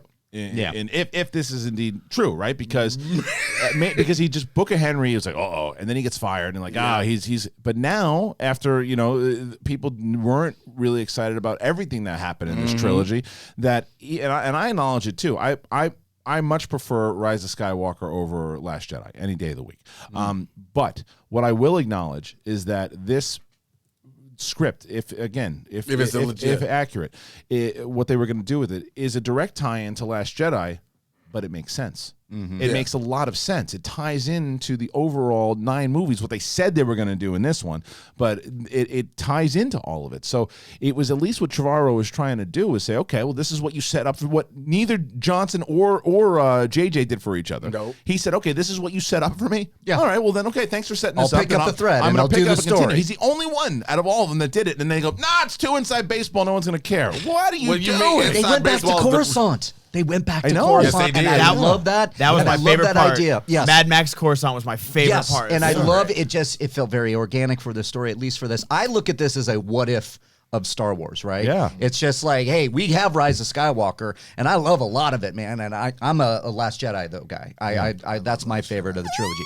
So we now have a story that we can like go, hey, this is kind of cool in the what if scenario. I mean, Dark Horse did this in the Infinities. It's like the what if Luke Skywalker didn't survive the Wampa attack. What if the proton torpedoes didn't go in for the Death Star and what happens next? So I like this kind of like what if scenario. I know. Like, hey, it's awesome. really cool. Yeah. Okay, now this is Emmanuel Steinberg. My favorite part of the draft, this is another draft thing, was when Gucci just wanders past Ellis on stage without even looking at him, and then RB3 just loses it in the background. Hashtag 2020, this is again the year of Bateman. I mean, it's not a bad bet. It's not a bad bet. Bateman right now is arguably one of the strongest players we've ever seen in this game for the way that his study habits and the things he's done. I mean, you would say he's made you a better player, right? Absolutely, he's made me a better player, and I think we both work so well together that we make each other better. Yeah. I mean, he introduced me to certain things that I love and now put into my game, and vice versa. I think, and we're you got to watch out for us. I got to ask you something though, too, and I know that it's going to be addressed on backstage, and then people will talk about it. Because the draft did go up, and Roka's outburst was both in him on the stage, is still in the cut, and his post interview. He was hot. Yeah, it was. And he was pissed off, and a lot of things were said. It was broken down and then squashed afterwards via Twitter and all that stuff. They talked, and they were on the phone too. And then via Twitter, he put a statement out there, and I'm sure he'll address it on backstage today. What's going on? When you have in the Horsemen, at least. When you have 4 of us that we're all champs. Yeah, this is all legit, by the way. Yeah, this is legit. And we have egos. Yeah. We like to be considered the best. We want to be up there. We're always competitive. And I think that the way it shook out is that Roka felt like he wasn't acknowledged for the legacy character that he is, the legacy player, one of the all-time, if not the greats. He's up there on Mount Rushmore. So when you aren't mentioned in that kind of draft scenario, you're going to have some, especially Roka. Right. And so I get it. Because he took shots at Bateman. He took some big shots at Bateman. Well, you got to look at it this way is that, Gucci is, he's going to draft Bateman. Right. First. He's the champ. Because he's a champ, right? But I told him this. And then I just travel along with him. Goddard and I talked about it before the show. Yeah. What he should have done was gone up and said one of two things. Either I'm going to exercise all of my picks and take the entire Horseman for my first 4 picks. So please lock it in however you will. That's one. 2, I'm taking Ben Bateman. Thank you, Winston, Kristian, Mike K, and all the SEN community. My family and I are grieving, but the outpour of support is tremendous. It was my dad that got me into sci-fi and Star Wars. Enjoyed talking to you on Twitter, Jay. Hug your loved ones, Manny. God bless you, man. Thank you. Bless you, God bless you. Thanks, Yeah. Manny. But yeah, so it's like, when you have that whole scenario, he should have done, I draft, who's the boss first. Right. I draft the founding fathers. By putting you guys all like making someone have a 1, I got drafted first. I got drafted second. I got drafted third. I got drafted fourth. That's gonna piss Roke off. Listen, he did look, did I get mentioned? Not once. Yeah. Not once. Gucci went up there and I gave him this and I go, dude, you didn't mention me, you didn't mention Roka. You mentioned Ben and then you mentioned Dan in the picks. And we just went along with it. You did not give us So you can see where he's a little where he's I'm coming with from. Roka, man. You don't- I know I felt that way too, but I went, you know what? Here we're But all you're together. managing egos now. You don't see this point? No, I understand it, but that's where I would apologize if he didn't mention the two of y'all. Yeah. I at the same time go, I need you to stop thinking with your heart and start thinking with your brain here. Because look at how it logically plays out. And on top of that, like, Yeah, for but you would example- have said it beforehand. You would have said this is how we're picking beforehand. That's what that was the mistake. But I get it. I think that's Put the that thing in though, there, will you? because I think the other thing about it that's like interesting is this isn't like he had to make decisions. It's literally these are my 4 players. So there's a point where I'm like, you're making a mountain out of a molehill. Yeah. So But I think it's like he literally came up and said, "I'm picking Ben Bateman, the second best player that's ever Right. played the game." Right. Like he went like. I get what you're saying also, Yeah. but also like he went out of his way to make it a thing. It Yeah. was just like, I think- I'm taking the Horsemen. Right. They're Yeah. all first round draft picks. If this was an open draft, Lock it in however you want. Lock it in, yeah. I'm exercising my That's pick, it. my And protected walk picks. off the stage. Yeah. So Yeah. anyway, Roka will be discussing that for sure on backstage. Ooh, so. y'all got spicy. I know, it's true. Review and play 23. I feel that Hey, Oyama. Kristian, where's the draft, huh? Huh? The draft, Kristian, where's it? Now let's see if the robot can butcher my name as bad as Kristian. It's true. As fictitious as I am, my name is actually Facetious Christ. Thanks. Facetious, okay. Signed, your friendly neighborhood fuckhead. Oh, thank you, fictitious Christ. Fictitious Christ. Thank you so much. Everybody was asking where the draft is. So the draft is up. 701. 701. I got like 7 because I was tagged in that tweet. So you know what happened? So it was supposed to go up at 7 in the morning today, and then it didn't go up, and I woke up. I was like, what the hell happened? Because last night I noticed that there was so the Comedy Store was playing this jazz music in between and stuff, and they played it. And Don't tell me it flagged it. It demonetized it. So I had to remove the song on both the awards and the draft, and I didn't realize that when I did that for the draft, it took away the premiere option. So when I woke up, it wasn't on. So and if everyone was texting me, I'm like, shit. So I got to make it for 7:30 because I was Makes sense. It was running around. That YouTube algorithm, man. I'm crazy. doing a test stream to figure it all out on my own shit, and I'm just playing Avengers score in the And they hit background, you. and I unlisted video. It's like I get a copyright thing. yeah. I'm like, what the hell, man? Yeah, it's Here, true. okay, let me delete that. Review and Play said, I felt Oyama was overlooked at the awards. As a single player, he only has 1 loss, while Bateman had more. It feels a little like the Oscars of putting more emphasis on the end of the year rather than the whole year. I understand not getting Rookie of the Year. I'm going to disagree with you on singles player because here's the difference. Oyama had a great singles year. He had a great singles year. He went 6-1. His first, he beat a rookie in Brendan Meyer, and they both played their first match. Still a good win. Beat Liz Shannon Miller, another good win, right? And then he beat Chance, another good one. But Chance is 0-2 in singles, right? He's 0-3. He's 0-3 in singles. No, So- Chance beat Janine. 1-3. 1-3.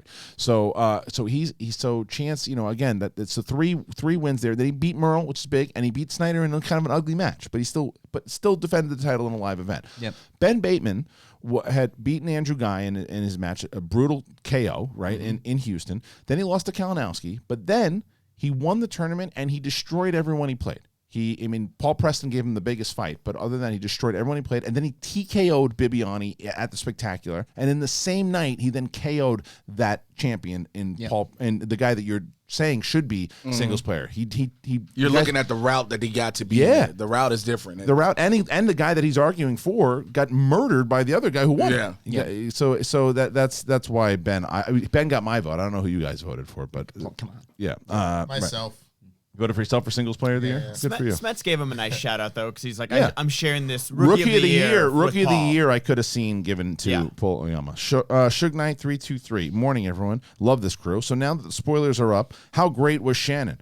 2020 Heel of the Year award coming out. Should be already given to her. Winston, it was great meeting you, man. Jay and Mark, also great seeing you guys at the awards. And congrats to Goddard. Yeah, man. Suge was there kind of throwing it down, so it was good to hang out. He's Yeah, cool. he's a good dude. Yeah. It's funny because he came up to me. He's like, "What's up, Winston?" I was like, Who are you? "Do I know you?" Yeah, right. That same thing happened to me. I was coming backstage at the expo. He was like, Ben. I was like, it's Suge. I was like, oh. Exactly. So he said, I'm Suge Knight. I was like, oh, what's up, son? Yep. Okay, so we have now Mike P. Hey, all, I'm sending love from South Africa. Have any of you guys watched Sex Education on Netflix? Oh, I heard it's good. You've seen it? No, I heard it's good. Yeah. And he's gonna end up watching it because he has a white girlfriend. It was one of my favorites that I watched. Is that last how year. it works? Yes. With your Netflix habit? That's exactly how it works. You know, I had nothing else, right? Did you just roll your eyes at me? Yeah, a little bit, but it's only I'm laughing because the funny joke about this whole asking RB3 where the white women at. So RB3 has a black girlfriend. Yes, he does. And I have got a a white white girlfriend. girlfriend, Right. but they give RB3 the shit. It's fine. It's just very funny. It's really very- funny. it's very It's a shtick now. It's a thing. Like Yeah. this poor bastard, he's associated with bagels for the rest of his life. Like, it's He like has the most fire song he out of does. everybody. Well, that was on the why it was Schmoedown, funny though. because when Kate drafted him, Kate's like, "Who's hungry for bagels?" And she's like, "I'm taking the bagel boy," right? And the place went nuts, right, Yeah. when she took him. And I thought, well.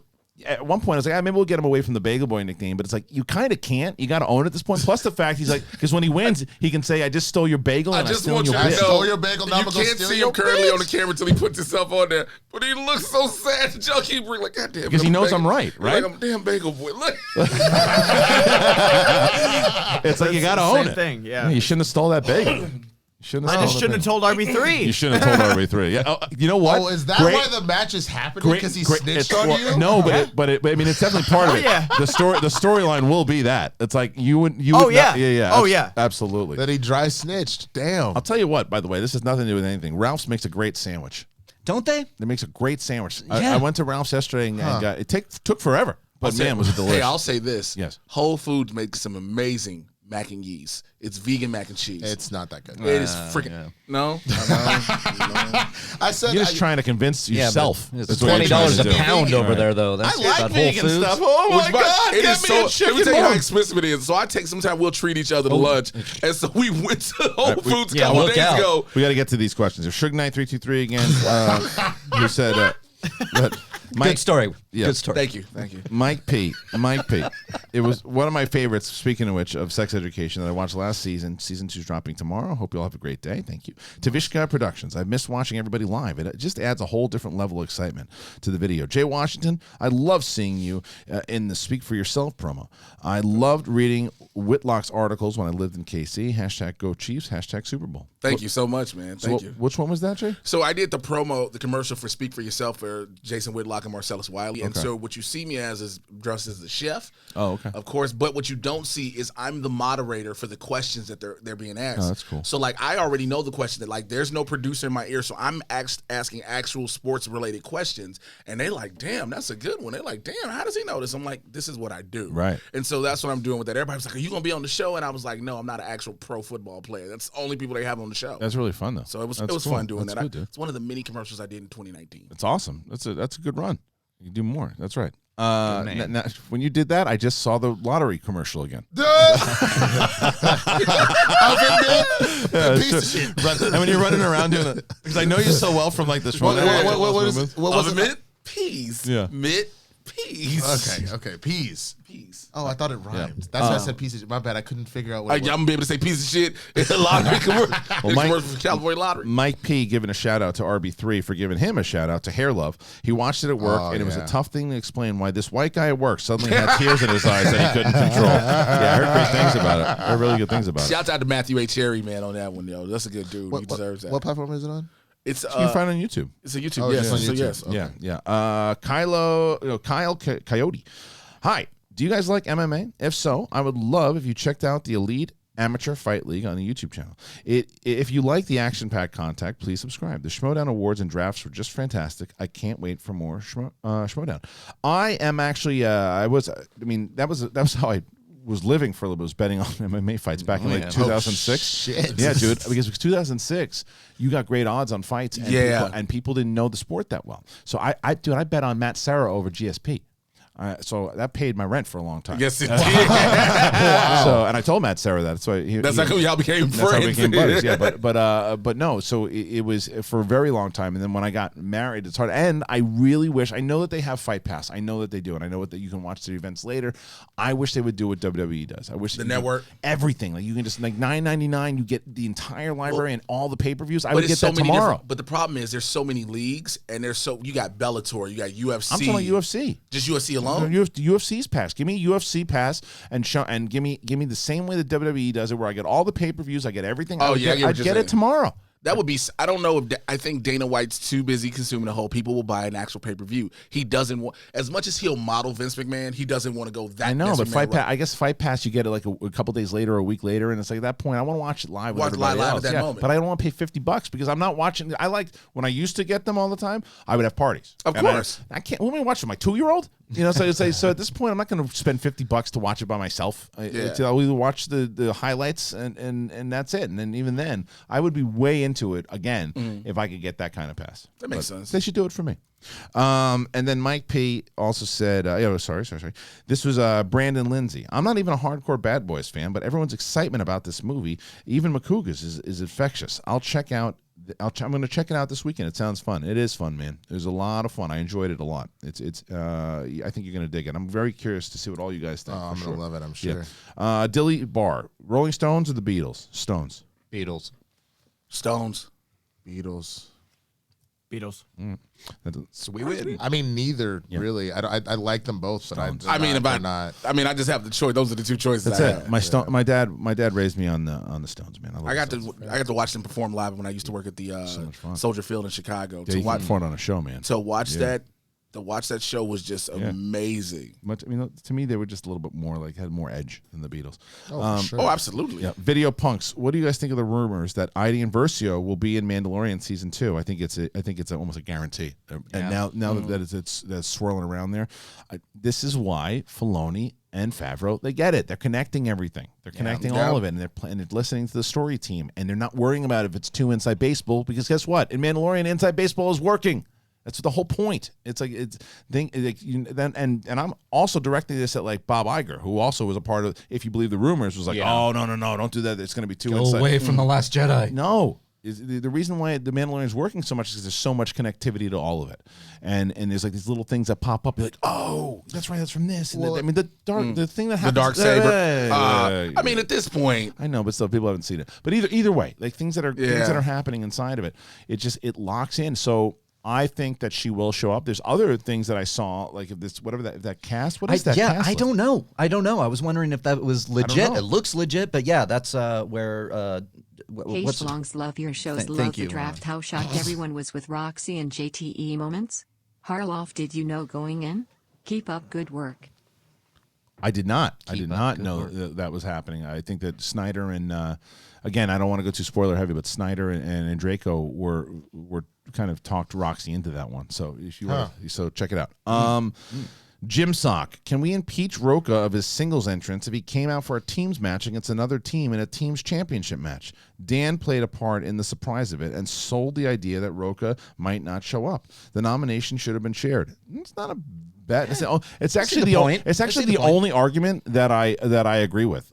Because yesterday I was watching a little bit of Schmo debates on Call to Action. They had Chance and Rachel Silvestrini, and I love Rachel, but man, was she on the wrong. She was so wrong with her argument. It's the same argument that Brienne has, that it's not a moment, it's not an entrance, it's a moment. It is an entrance. It is absolutely an entrance, because what the entrance does, it's a dramatic moment because of the entrance and the fact, yes, he was sick, and the moment itself was that the fact that he showed up, but it was the entrance of the fact, the dramatic flair of him walking out, looking around, getting the audience understanding the impact of it. Now, I do take to the argument of a lot of people didn't see it because of the way it was shot. So that part of it was, but the fact that I pushed back so much that it wasn't an entrance. It was absolutely an entrance. It was a huge entrance. As a wrestling guy, that's an entrance.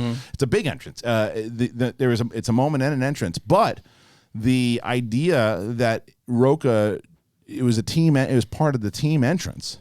That's something that that could have been argued But that's it. But no one's gonna impeach him of his award. But the silliness of that it's a moment and not an entrance is just plain wrong. It's both for sure. Yeah. So. Yeah. All right. Next one. This is now Brandon Lindsay, who says, the awards were just fantastic. I was only able to watch a little bit of the draft before work, and I loved what I saw there, too. On a side note, did anyone see the trailer for the Daniel Radcliffe movie, Guns Akimbo? The movie looks crazy. Jay and I and Ben watched it this morning, and we said the same thing after watching it. This could be incredible and a lot of fun, or just a disaster, forgettable movie no one ever watched. It's going to be one of the two. Yeah, it's Running Man. It's essentially it's Running Man. Yeah, it's Running Man, but just with technology of today. Yeah, and just having fun with Daniel Radcliffe. Yeah. You know what I'm saying? So. Did you like it? I think it has potential. Samara Weaving is like the main draw for me because she's so good in Ready or Not, and even she was in The Babysitter, the Netflix movie, which wasn't good, but she's just so charismatic, like because it was with King Batch. So. yeah, and it was like her and a bunch of Vine stars. But yeah, it's like you said, it's either gonna be great and fun or like that fine line of like going too campy or too wacky, like Gamer. Yeah. Anyway, Rachel Silverstreet in the chat room, and again, she says, "Well, no one saw it." That's not the point I'm arguing with you. That's not that's a valid argument that a lot of the people that were there doesn't mean. But it also, what I would argue back, and poor Chance, and I don't know how Chance won, Rachel. I think you won, even though your points are wrong. You still won. I think you argued better than Chance. But the point is, if people are still talking about it, he did something right. If they didn't shoot it the right way, and everybody who was in the crowd was talking about it and it got nominated and people thought and I'll show you, and by the way, Greg Alba lost by like 10 votes or whatever too. And that's the other thing. Isn't snub, because the question was, what was the biggest snub of the awards? Isn't snub when someone doesn't get nominated? Yes, nominated, not that they win. They were arguing over who won. No, that's not a snub. It's robbed. It's robbed. That's robbed when you don't win. Snubbing. They weren't even arguing snubs. So that would have been my counter argument, because then Chance chose something else, Oyama over Smets. Like, that's not a snub, guys. That's a rob. So, but either way, Rachel, I'm not pushing back against the fact that no one shot it, that no one saw it. I'm pushing back the fact that you said it wasn't an entrance, it was a moment. That's clearly not the case. But either way, go check out that show on Call to Action. It's a fun show. You guys would be great on that show. You should reach out. You been on Call to Action? I've done none of them. Oh, all right. Well, don't worry about it then. John Mariano put in a Schmoedown. Jackson Barber.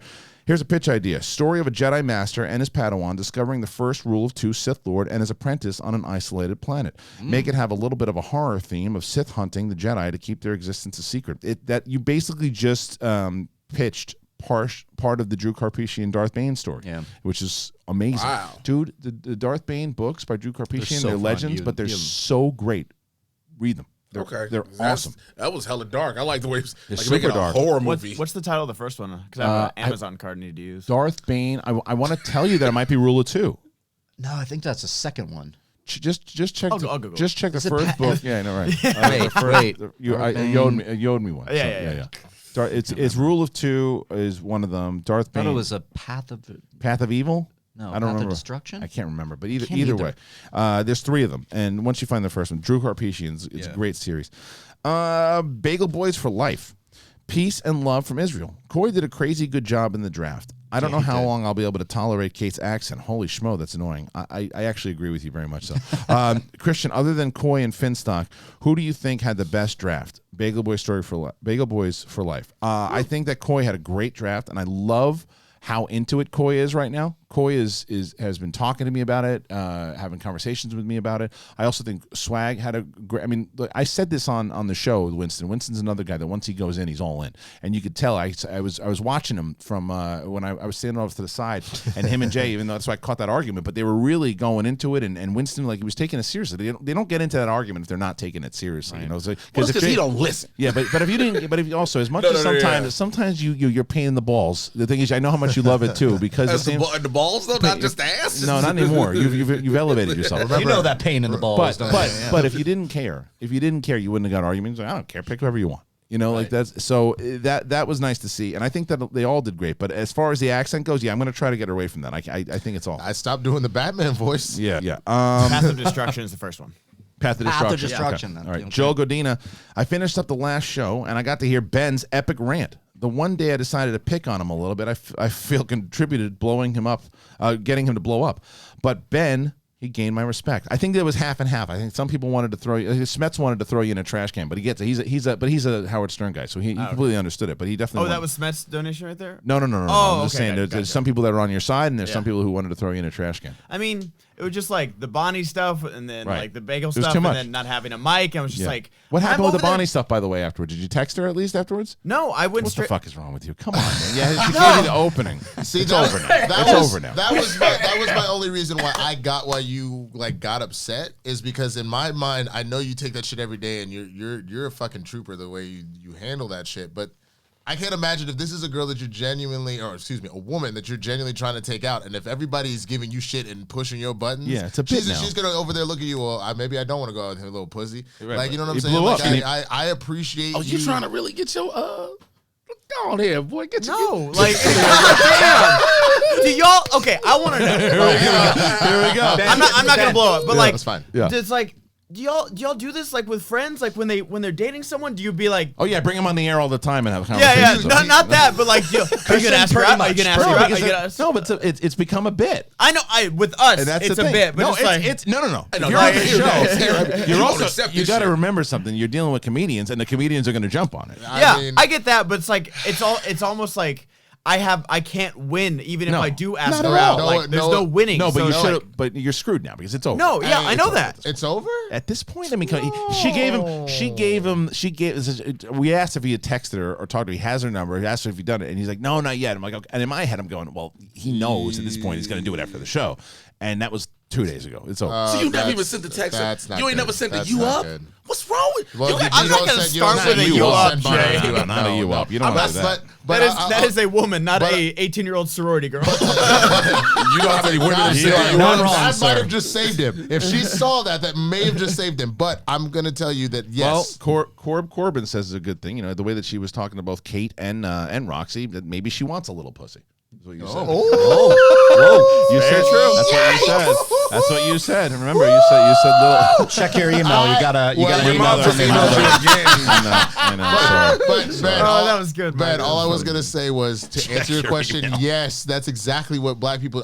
We've been playing the dozen since we were like 5. That's all black people do is shit on each other 24/7. Hey man, I saw you looking at it. You punk ass bitch. You ain't You doing ain't finna talk nothing. to old simple ass. Ain't finna talk to a no game having ass, old slick back hair having ass boy. What's wrong with your ass, boy? We'll Get figure your it out. eyebrows together before you try to ask on a date. He boy. just he He pulled your mic. he put a Cody on you. There we go. All right, let's get to this is that was amazing. B. Arthur Can Get It is back. Yeah. The boys are bad and girls are golden. I can't wait to see Bad Boys for Life Saturday after seeing 1917, Knives Out, and Weathering with You this week. It's a good list, man. B. Arthur actually has respect. No, I can't do this. So, House Crew 76 put another Betty White comment. I can't. I saw that, I dude. can't do it. No. Rob Mack, Winston and Jay, what are your views on the Oscar controversy this week? Also, if you guys could replace one nomination with one snub in any category, what would it be? For me, I would replace Scorsese with Taika in Best Director. And just to break Silver Srini's chops a little bit, you see those are snubs. I think is I don't know if you and I we more than likely agree on it, and we'll say the same thing in different ways. This is nothing new. And I'm tired of people. And you know what? One of our buddies, Tony Revolori, said this on Twitter. He said, back in the day, I was saying you can't vote for something when those films aren't being made for diversity with, you know, women behind the camera and people of color and whatnot. But these films are being made, and these films are being well received and well reviewed, and you're going straight to the boys' club. We need more nominations. It's not. Also this 5 shit's got to stop. That's the bigger issue, and that's what I said the other day. Because the people that are inside of that, I also push back a little bit against a lot of people who just say, because the people that are inside of these nominations so far, I think we're also deserving of nominations. But there's so many movies and there's so many streaming opportunities and there's so much that the people that because there are tons of Greta Gerwig, and I keep forgetting her name. And the one who directed Honey Boy. Yeah, that was the one I was about to say. Should have been nominated. Alma Harrell. Thank you. Should have been nominated. Lulu from the Lulu Wang from The Farewell. So we're looking at should be, with all those movies, there should be at least 10 nominations. Even for when directors. we're going directors. Even Lupita Nyong'o should have been nominated for best actor. For best Absolutely, absolutely. absolutely. And the argument has always been right, because the argument argument has been, well, Us may not have been this great of a movie. It's not Best Actress does not go about the film as itself. Right. It goes about the portrayal, the acting, what you did during the film. And Lupita Nyong'o did 2 distinctly different roles and murdered them both. Right. Yep. Right. I have to address Rachel Silverstream real quick, who says that she loves that Kristian's only busting my balls and not Chance. Well, I could understand what you were saying. Couldn't understand a word that. Yeah, because that jacket. Anyway.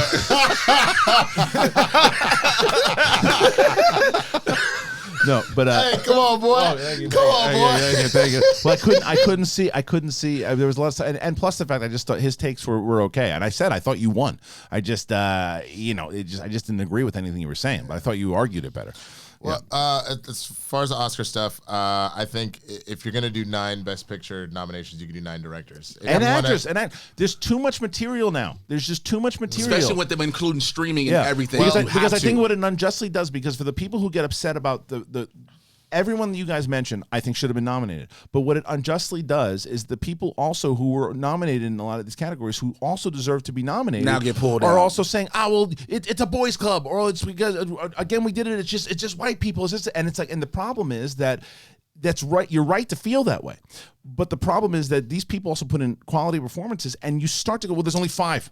There should be 10. There should be 12. There should be so many. There should be a lot, because there's so many movies now. But I think I agree with you completely with that. And the thing is, you have to be mindful of saying, when you do these nominations. Absolutely. I think the Academy needs to be mindful and says, look, especially when it came to directors, like, fuck, we got 5 dudes. Yeah. Look, we got to do something. But show me how many votes. Show me how many votes also. That transparency will never come. No, it never will. will. That will never come. I know. But I think they got to go, hey, and I hate to say it this way, because I know a lot of people are like, well, you're just doing it for the sake of doing it. But if you look, you got 5 dudes. And again, we just named 3 very successful female directors from this year.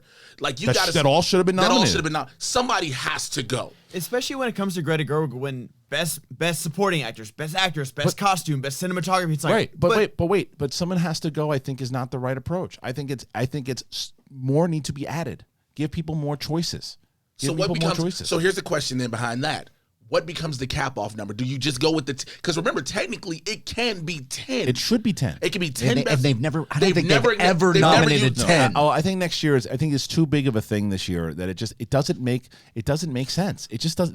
There's just too many. Because back when there was less movies being made, because there's so many streaming movies, and when I say streaming movies, I also include like Marriage Story inside of that. Right? That's what I'm saying. Anything Netflix. The Irishman. The Irishman. Right. Netflix has like so many movies that are.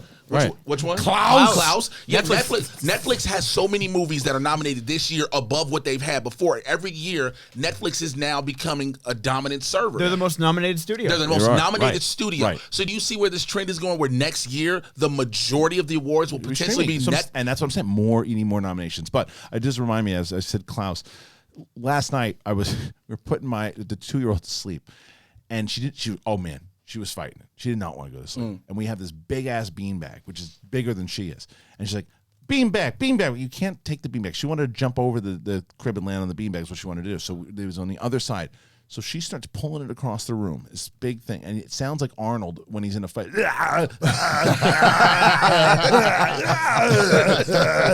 And we're cracking up. Get to the crib. Yeah, we're trying not. Gotta do it. It's like I'm pulling it. And my mother's not helping me. And the father's here not watching. Come on, find out, do it myself. Come on. Where's my Carl Weathers? Do it. Where are you? Dylan, help me with this. Come on. And then my wife just got so pissed. She's like, no. And she takes the beanbag and throws it out the hallway. It's amazing. So good. Anyway, let's get back to streamlabs.com/the Schmoedown. We got a lot of these still. We haven't even got the super chat yet. Again, Schmoebot's still on, ladies and gents. So now we get to Joel Godina. Now that the teams have grown, do you think we'll ever see a 3-on-3 or faction versus faction match? There's a lot of things that I think can happen this season. I'm excited to bring you another special announcement, hopefully next week, to let you know exactly. Faction on faction. Could be. Yes, I know. I've had that idea for a while, but now it's Joel That's the way to do Godina. an Iron Man match right there, just like subbing people in and out. That's kind of the idea. That would really make the manager be like, nah, throw it. Yo, go ahead, put in Paul. Take out Paul. Put in So Liz. who's in next? Yeah, last last person standing. Joel Godina, love the award show. Mark just destroyed it. If y'all's made RB3's laugh into a stock laugh, you can probably put it into a movie. This world would just be a better place. Also, Winston, I liked your picks, man, but you should have went Dewberry first because Josh would have dropped. Well, and no, I think she would have taken him regardless. Now, either way. I had a number of people come up to me and be like, that of the two, that you go with Dewberry first. But I was he's a stronger player. Yeah, but the funny thing is, again, what drew me to the Wildberries is not necessarily their full-blown, like, we're the best competitors. It is 100% the swag. And it's not to say that Elliot doesn't have it, but for me, Josh sticks out so hard. I will tell you that brain. for the two of those, he belongs on swag, and if you're going to separate him at all, and Dewberry belongs in corruption. Dewberry came into the league as a heel, and he was great as a heel. Last question of the day from me, Joel Godina. I know you probably say any network, but if you had a choice, what network would you think would best suit the Schmoedown? Oh, man. I already know what it is. What? True TV. True? Think so? I want him on some kind of sports network. True TV, because of that. Yeah, because they're looking for us to do something different. I go FX. I feel like FX is kind of a different thing now. True TV is looking for different stuff. They have look at all this stuff, and I hate to use these two, but look at Impractical Jokers and Carbonara Film. Yeah. They do all these different things. To have something it's a movie trivia game show. Yeah. That's, I think, because the hard part is figuring out where on a network. Where does it fit? Sounds off base here, but Comedy Central actually. Well, they had that roast thing. Yeah, that's what I was thinking too. See, I wouldn't want to do it there. Comedy Central don't even know what they want to do anymore. But I wouldn't want to put it on Comedy Central because it's misleading. Because some episodes are not comedies. Yeah, because some people don't know how many jokes. Because I had someone pitch like a sponsor. I won't say the sponsor, and they'd pitched this whole thing and knew me from back in the day from comedy. So I assume she pitched me as a comedian, and his response was, "Oh, it looks hilarious, but it's not for us." I'm like, you didn't watch anything because it's not hilarious. It's like you don't even know what we're trying to do here, and because it was just you heard comedian, and I don't want to. I just think it's misleading for what it is. Okay, Sir Sullivan Marino. It was a hard wait, but I'm so glad I avoided spoilers and just saw the draft video this morning. To me, there's nothing better than seeing and hearing the reactions to every pick. Kate picked my favorite new team. I would just say that. I don't want to spoil it again. How did Janine fall so far? Because I think that Janine should have been the first round pick. I'll just say, to spoil it, Kaiser should have picked her. Kaiser definitely should have picked her from where he was, and he didn't. Kaiser's pick. It would have been second though, right? Because he has to take Smiths. Second. It would have been his first round, first pick in the second round. Yeah, which I think that's where Janine should have went. But Janine, the person who did get Janine, got her at a steal. B. Arthur can get it again. As someone who has a clear and deep love for Ms. Betty White, as well as B. Arthur, I must agree with Kristian's mom. Do not besmirch that sacred and fine woman with butt play. Okay, good. Funky Cole Medina, who put in a Schmoebot. Bagel Boys for life. Now that we have factions, will the teams be interchangeable? Will they be able to sub for each other in the same faction? No. So if you put together a team, you got to keep them together. If they lose 2 matches in a row, you have the option as a manager to split them up if you want. You also have the option to trade them if you want, but it has to be approved by the league. Okay, so Garth McMurray with John Cryer as Lex Luthor in Supergirl and the Crisis crossover. I really wanted them to also show Cryer in his role as Lenny Luthor, Lex's nephew from Superman 4. The Quest for Peace. Also, Kite Man plays a big role in the Harley Quinn cartoon. Hell yes, he does. Yes, he does. Let me tell you something. We do the reviews on Harley Quinn every single week, and I'll try to keep us going, but let there be a Kite Man thing. Let there be a Kite Man thing. Here go Winston just going off. Hell yeah. So we got to talk about my guy, Kite Man. Hell yeah. That's an old Collider Live. The memories are alive and well. Kite Man and Condiment King. Yeah. Well, I do love me some Condiment King. I think everybody wants Condiment King. We didn't know who the hell they were until someone brought it up. We were like, they're the actual characters. Let's do this. I'm going to get you with some mustard. Some ketchup, some mustard. Here we are. I'm Condiment King. That's the Mad Hatter. Mustard? Don't be silly. Lemon, that's different. That's a really good Mad Hatter. Really good. Mustard? Don't be silly. AJ Lancaster put in a Schmoebot. Arcadio. I was watching the draft with captions, and the captions definitely thought Dagnino was what Jay thought. See?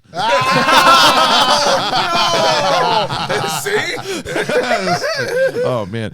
Jack the Evil Sausage. Riley? Yo, God, no. When is the sausage party commentary coming? Dude, I love that movie. When I get home, I'm banning them from my Patreon. That is it. Can we that do is it? Too many. Hold on. I will do it. Look, Sausage Party is amazing and it needs a commentary. I will do it with you. You got a new patron right here. Look, if you join my Patreon, I now. promise you, I will do a sausage party. He's been clamoring for a sausage party watch Is it still along on, or whatever. is it still on Netflix? Oh, you joined the sausage party today. Yep, there's a sausage party here. C3P Diddy. That's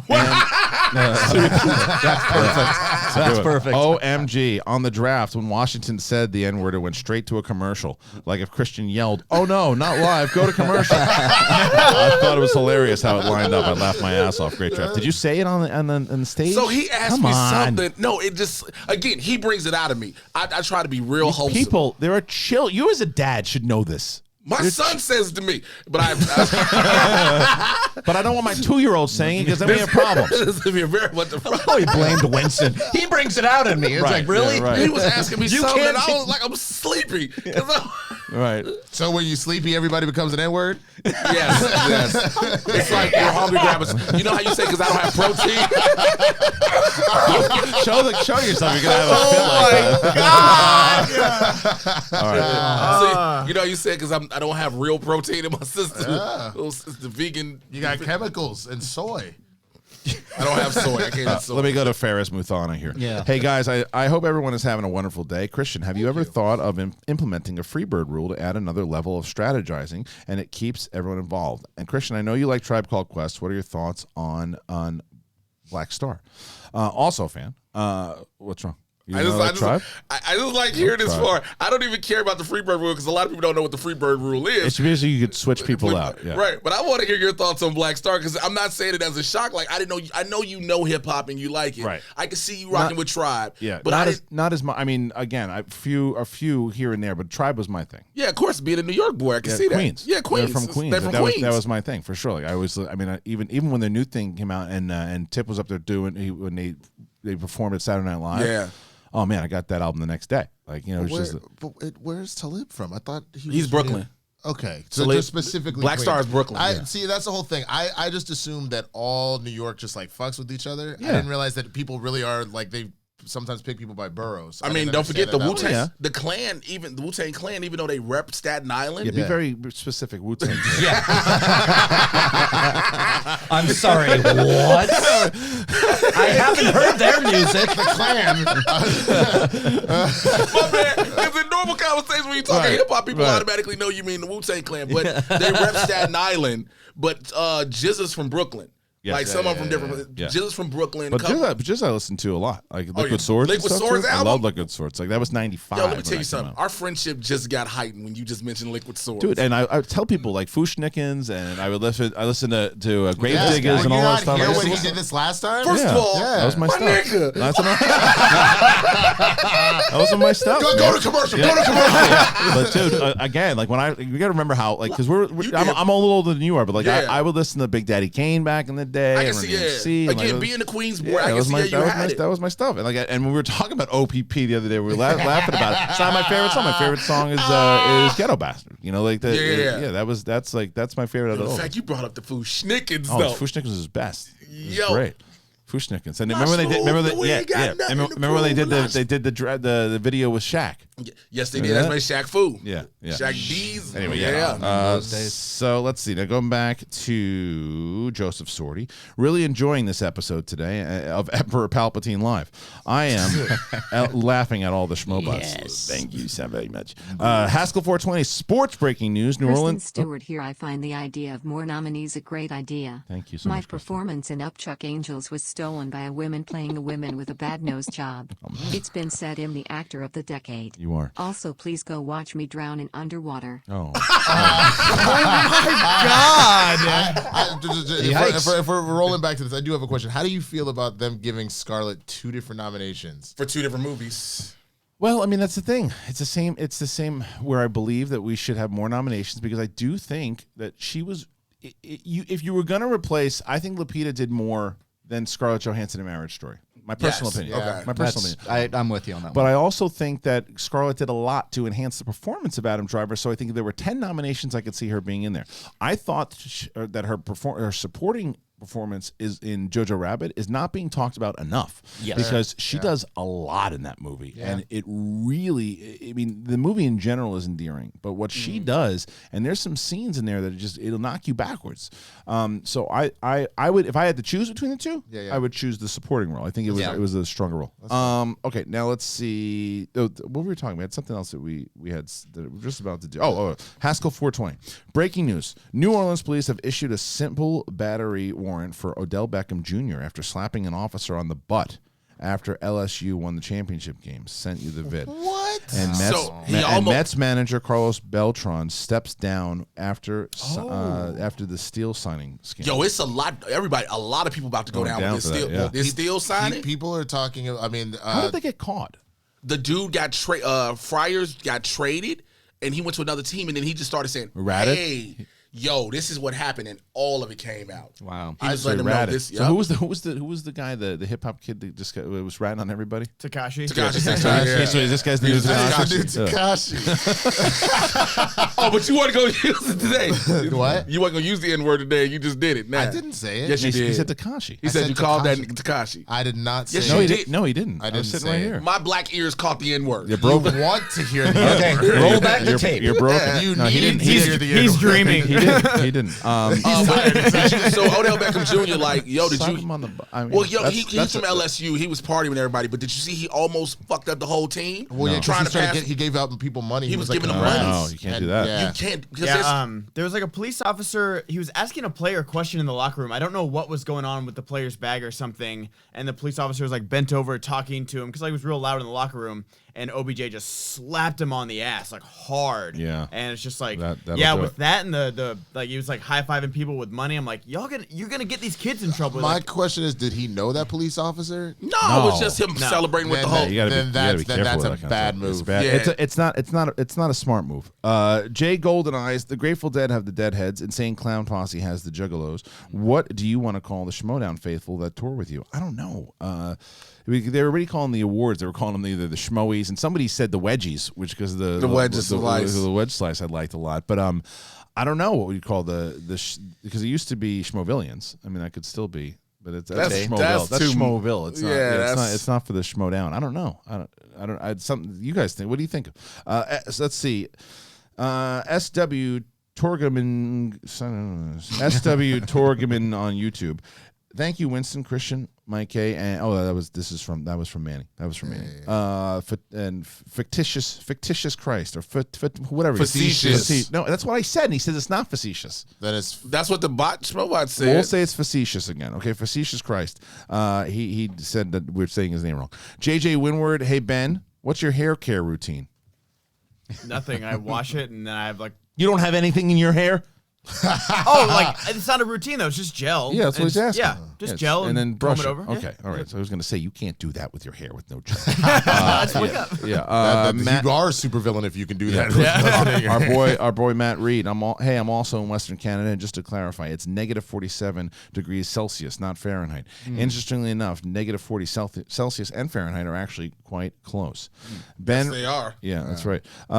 Ben Rayner put in a Schmoebot. Again, Ferris Muthana. Hey, Kristian, I will watch MMA with you. I love that shit, man. Your interview with Matt Serra on Collider, it brought me so much joy because I listened to his UFC Unfiltered podcast, and he loves all that stuff. I got to text him, man. I need him back on this show. I was just going to say, have you been talking to him? Yeah, I've talked to him. He wants to come on. He listens to SEN now. Yeah. So him and he also introduced me to Phoenix Cardinal, who's also she's another MMA reporter, and she's a big fan of everything we do. I want to have her do some stuff nice. too. Yeah. So but I'm going to try to get Matt on here again.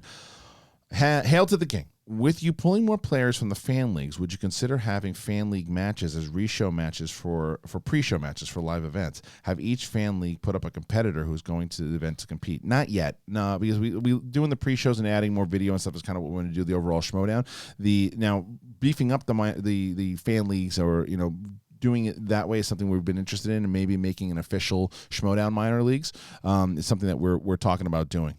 Jackson Barber, didn't know that was already a book. I should check it out about, I guess, Darth Bane. To Reilly, about your Patreon. I'd like to talk stories and come up with ideas, but I'm not a writer. I'd love to talk to you about it. What's the best tier for that? The best tier, you can do the writer's room. do the writer's room. It's a $10 tier because you can send me. I know you're not a writer, but you can write something down, do an email, and get it to me, and then we can talk your story in the group with everybody. Check that out today. Yeah. Keith Zerwees, I'm really excited to see the trailer for Stargirl, the Disney Plus movie, not the DC one. My favorite new artist, Grace Vanderwall, makes her acting debut. Looks like a great movie for kids and families. I haven't heard anything about this. You guys? I just heard it's a new movie. The only reason I knew about it because I had to differentiate the two. I was like, wait, there's a Stargirl and a Stargirl? It's... Disney Plus is just saying, hey, we're going to make our own original movies, too. Do some stuff. They're trying to do some things, so let's see what happens. Yep. Back to SW Tour Gaming. Hey, guys, I wanted to know that if you read the Star Wars EU Jedi Prince series. If so, what do you think about the comparisons between that and the sequel trilogy, considering Kristian read some of the EU before the script for before Rise of Skywalker? I never did. Did you? Yeah, I never... Yeah. Jedi Prince? Yeah, never. No, I don't know that one. Yeah. I'm not sure, man. But, I would like to see more of them taking ideas from some of the books that they have. Dimitri Carrion, who do you guys take, Betty White or Meryl Streep? I'm going to take it as far as acting goes, so I'm going to say Meryl Streep. How about that? Meryl Streep. Yeah. Both would like Legends. to date, and also as far as like acting, Meryl Streep. I love me some Betty White. Someone in the chat said schmofos.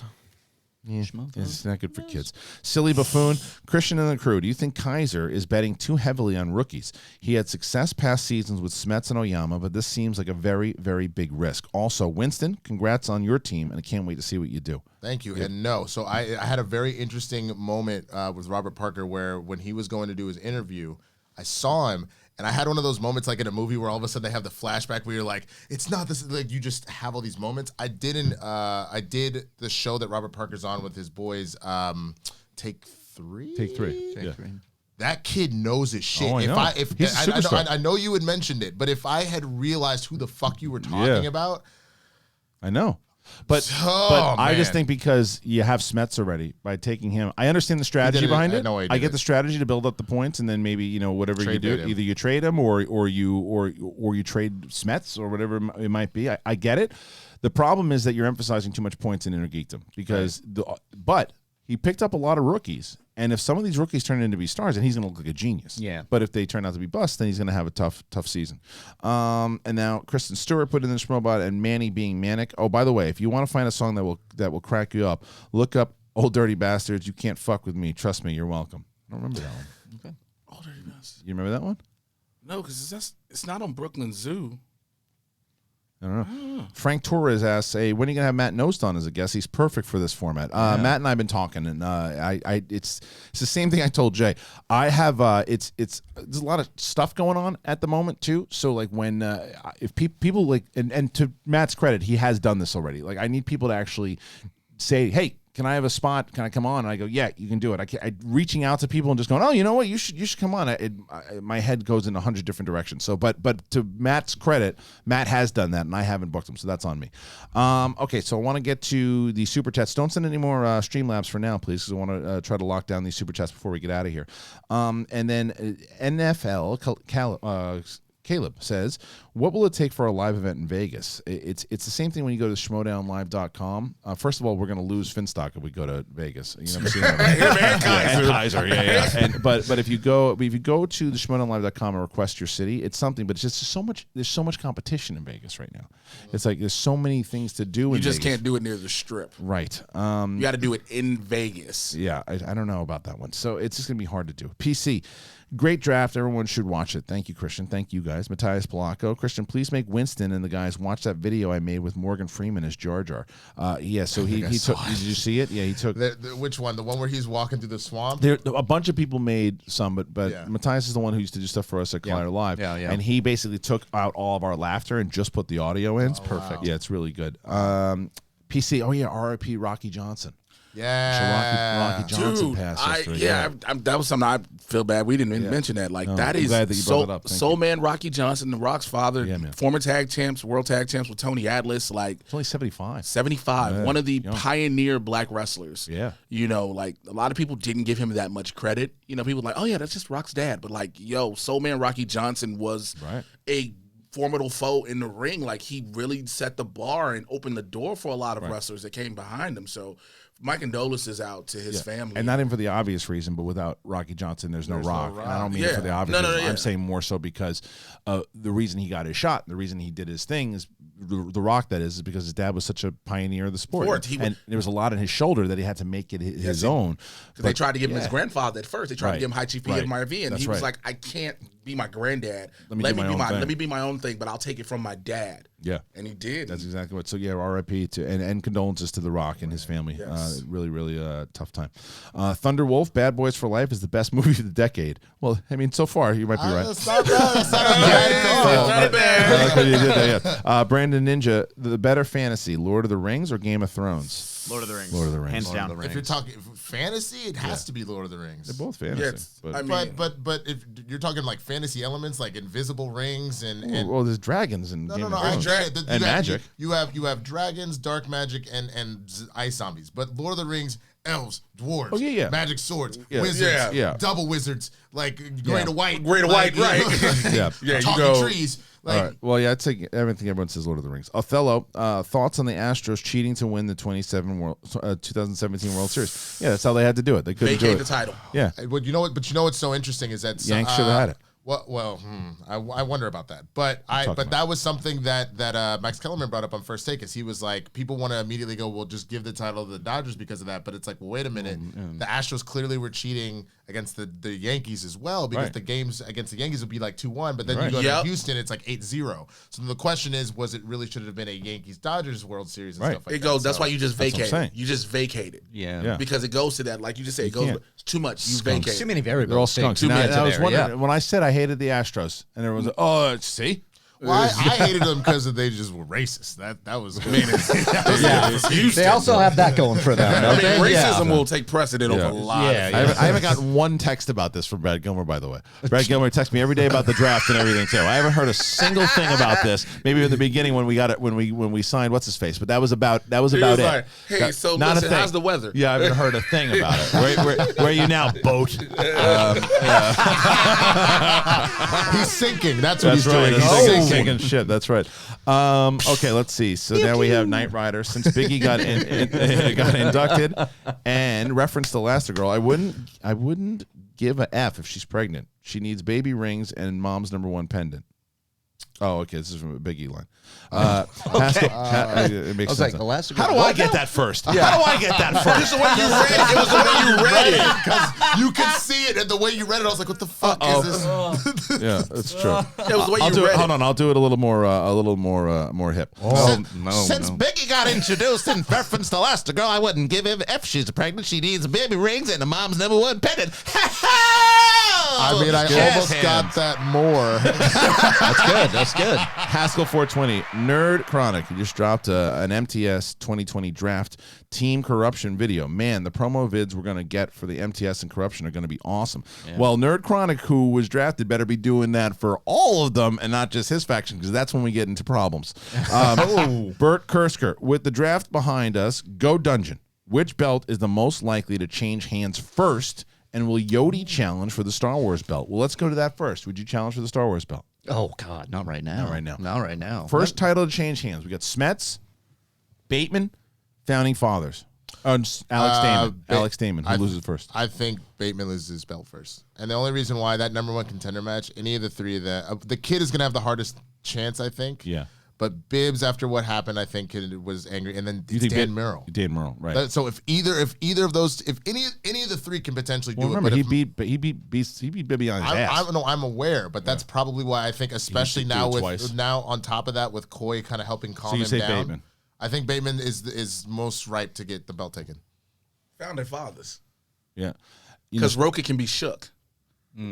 Because he's rattled right now. He's rattled right now. Roka can be shaken. I don't disagree with you on that. I think any one of them could, but they're all such great champions. All the champions we have. Yeah. But out of them, I think I might, because the teams division is so stacked right now too. I don't disagree with you. I think Jay might be, if anyone. What do you say, Riley? I'm going. It's hard for me. I'm not going Bateman because I'm going Smets because he's fighting Mara. Yeah. That's former champion. She's a former champion, and she is somebody you got to watch out. That's the one I'm looking at. I'd have to go. I'm not. It's either Founding Fathers or Bateman, just Yeah. because we have two solid like Intergeekdom and Star Wars champions. But I mean, it all depends on who faces Bateman in Atlanta because Right. he But beat the that's- crap out of both the Kid and Bibbs back to back. Right. So if it's Merle, I'm putting my money on Dan because he's the GOAT. No, and don't get me wrong. Ben Bateman is not going down like just like a punk ass. Like Right. he could fuck any of those people up. So that's not what I'm saying. I'm I just love saying your if you- enthusiasm, sir. Your excitement for when you talk this. Your passion just exudes through the microphone. Go ahead. I feel it in your dreads. Please give us some more. I don't know what that was either. Me either. Yeah, that was. I don't. Let me have this. Well, let me have this because we have 5 minutes left. With the draft behind us, we did that already. Jesse Necker, Neckerj. While there are things about the leak script I like with Jason Swank and Jimmy Mack on Rebel Force Radio, the Rise of Skywalker was definitely the right choice. Fair enough. Rick Duran, who wins a triple threat? Bagel Boy, RB3, or Saul? There's not enough tape on him. There's no Yeah, tape. I don't know. I mean, I'm just gonna go with my faction. I'm gonna go RB3. Yeah, All you right. should. AJ Bristol. Any of you seen the Aaron Hernandez doc on Netflix? Not yet. Oh, I can't heard wait. it's good. Everybody I Yeah. know was Talking about it, going right? crazy. Yeah. Was like, yo, this is the best part I saw people saying. If this is Aaron Hernandez, we need to watch out for Antonio Brown. And I've seen that repeatedly. That's actually a really good point. I have seen that repeatedly. I'm like, yo, I got to watch this. Yeah. Well, a lot let of me- people have been, oh, sorry. Go ahead. So yeah, we've got to you're get through. good, you're good. Ryan Trabucco, why not just call the awards the Schmo? An Oscar is an Oscar. A Schmo can be a Schmo. Just a thought. Love the draft this morning. I think that if it was just for what we used to do, maybe because it's a Schmoedown, maybe it's called the Schmoedown. I don't know. AJ Lancaster, card for Vegas. Finstock versus Kaiser. Just lean into it. They won't show up to be. no, but the winner is the one that shows up. Whoever shows up. Manny Rivera put a link in for his YouTube channel. Okay. Caleb Coho, it was after show on Multiplex. Great draft, Winston. My bad. Yes, it was after. Yes, it was on Multiplex. I do apologize, but thank you. Okay. Ryan Trabucco, I can't spell Schmo. Schmo. Here's a few more bucks for my lack of being able to spell correctly. Well, thank you there, Ryan. I appreciate that for sure. I want to see if there's any more Streamlabs, so we call it a day here. So let's go to Frank Torres. Yo, Kristian. Oh, we didn't know. This is the last one. Haskell 420. Kristian on YouTube. John Boy Media went back and watched Astros game from 2017, and he found proof of the sign stealing with the garbage can clanging on certain pitches, Yes. which really kicked everything off. He's been on WFAN and ESPN since. I sent you the video. Okay, good. Yeah, they say you can hear it. You can hear Yeah, it. There was yeah. whistling too. Yeah, Wasn't you there can like hear you know, everything. It's like the Flamingo Kid. Remember that movie? There's like the dude? Yes. the dude who has the camera in the back. over center field. Yeah, and he's over shit. center Oh, field. Yeah, it's bad, man. That's so crazy. All right, hit the music. Ladies and gentlemen, thank you so much for joining us. Thanks to the great Jay Washington, Winston Marshall, Mark Reilly, Ben Goddard for engineering. Don't forget, 12:30, Mark Reilly's back with John Roca hosting, William Bibiani, and the Kid on Backstage. You want to talk about the draft, you want to hear everything that's going on, and you want to hear about Roca, what's going on with Roca and the Horsemen. Find out at 12:30 p.m. PST. Thank you, guys. Please subscribe. Get those tickets for Brooklyn. What are you doing? Schmoedownlive.com. Come see us. Great main event and Guy versus Burnett. There's about 60 tickets left. Get them now. Get them. See you later. Kristen Stewart drawing a tiny little bit of Oscar Marinus on the apron and the yellow brick. I make fun of. Ask these ladies if they could pay the love interest to a shimmering vampire while being chased by a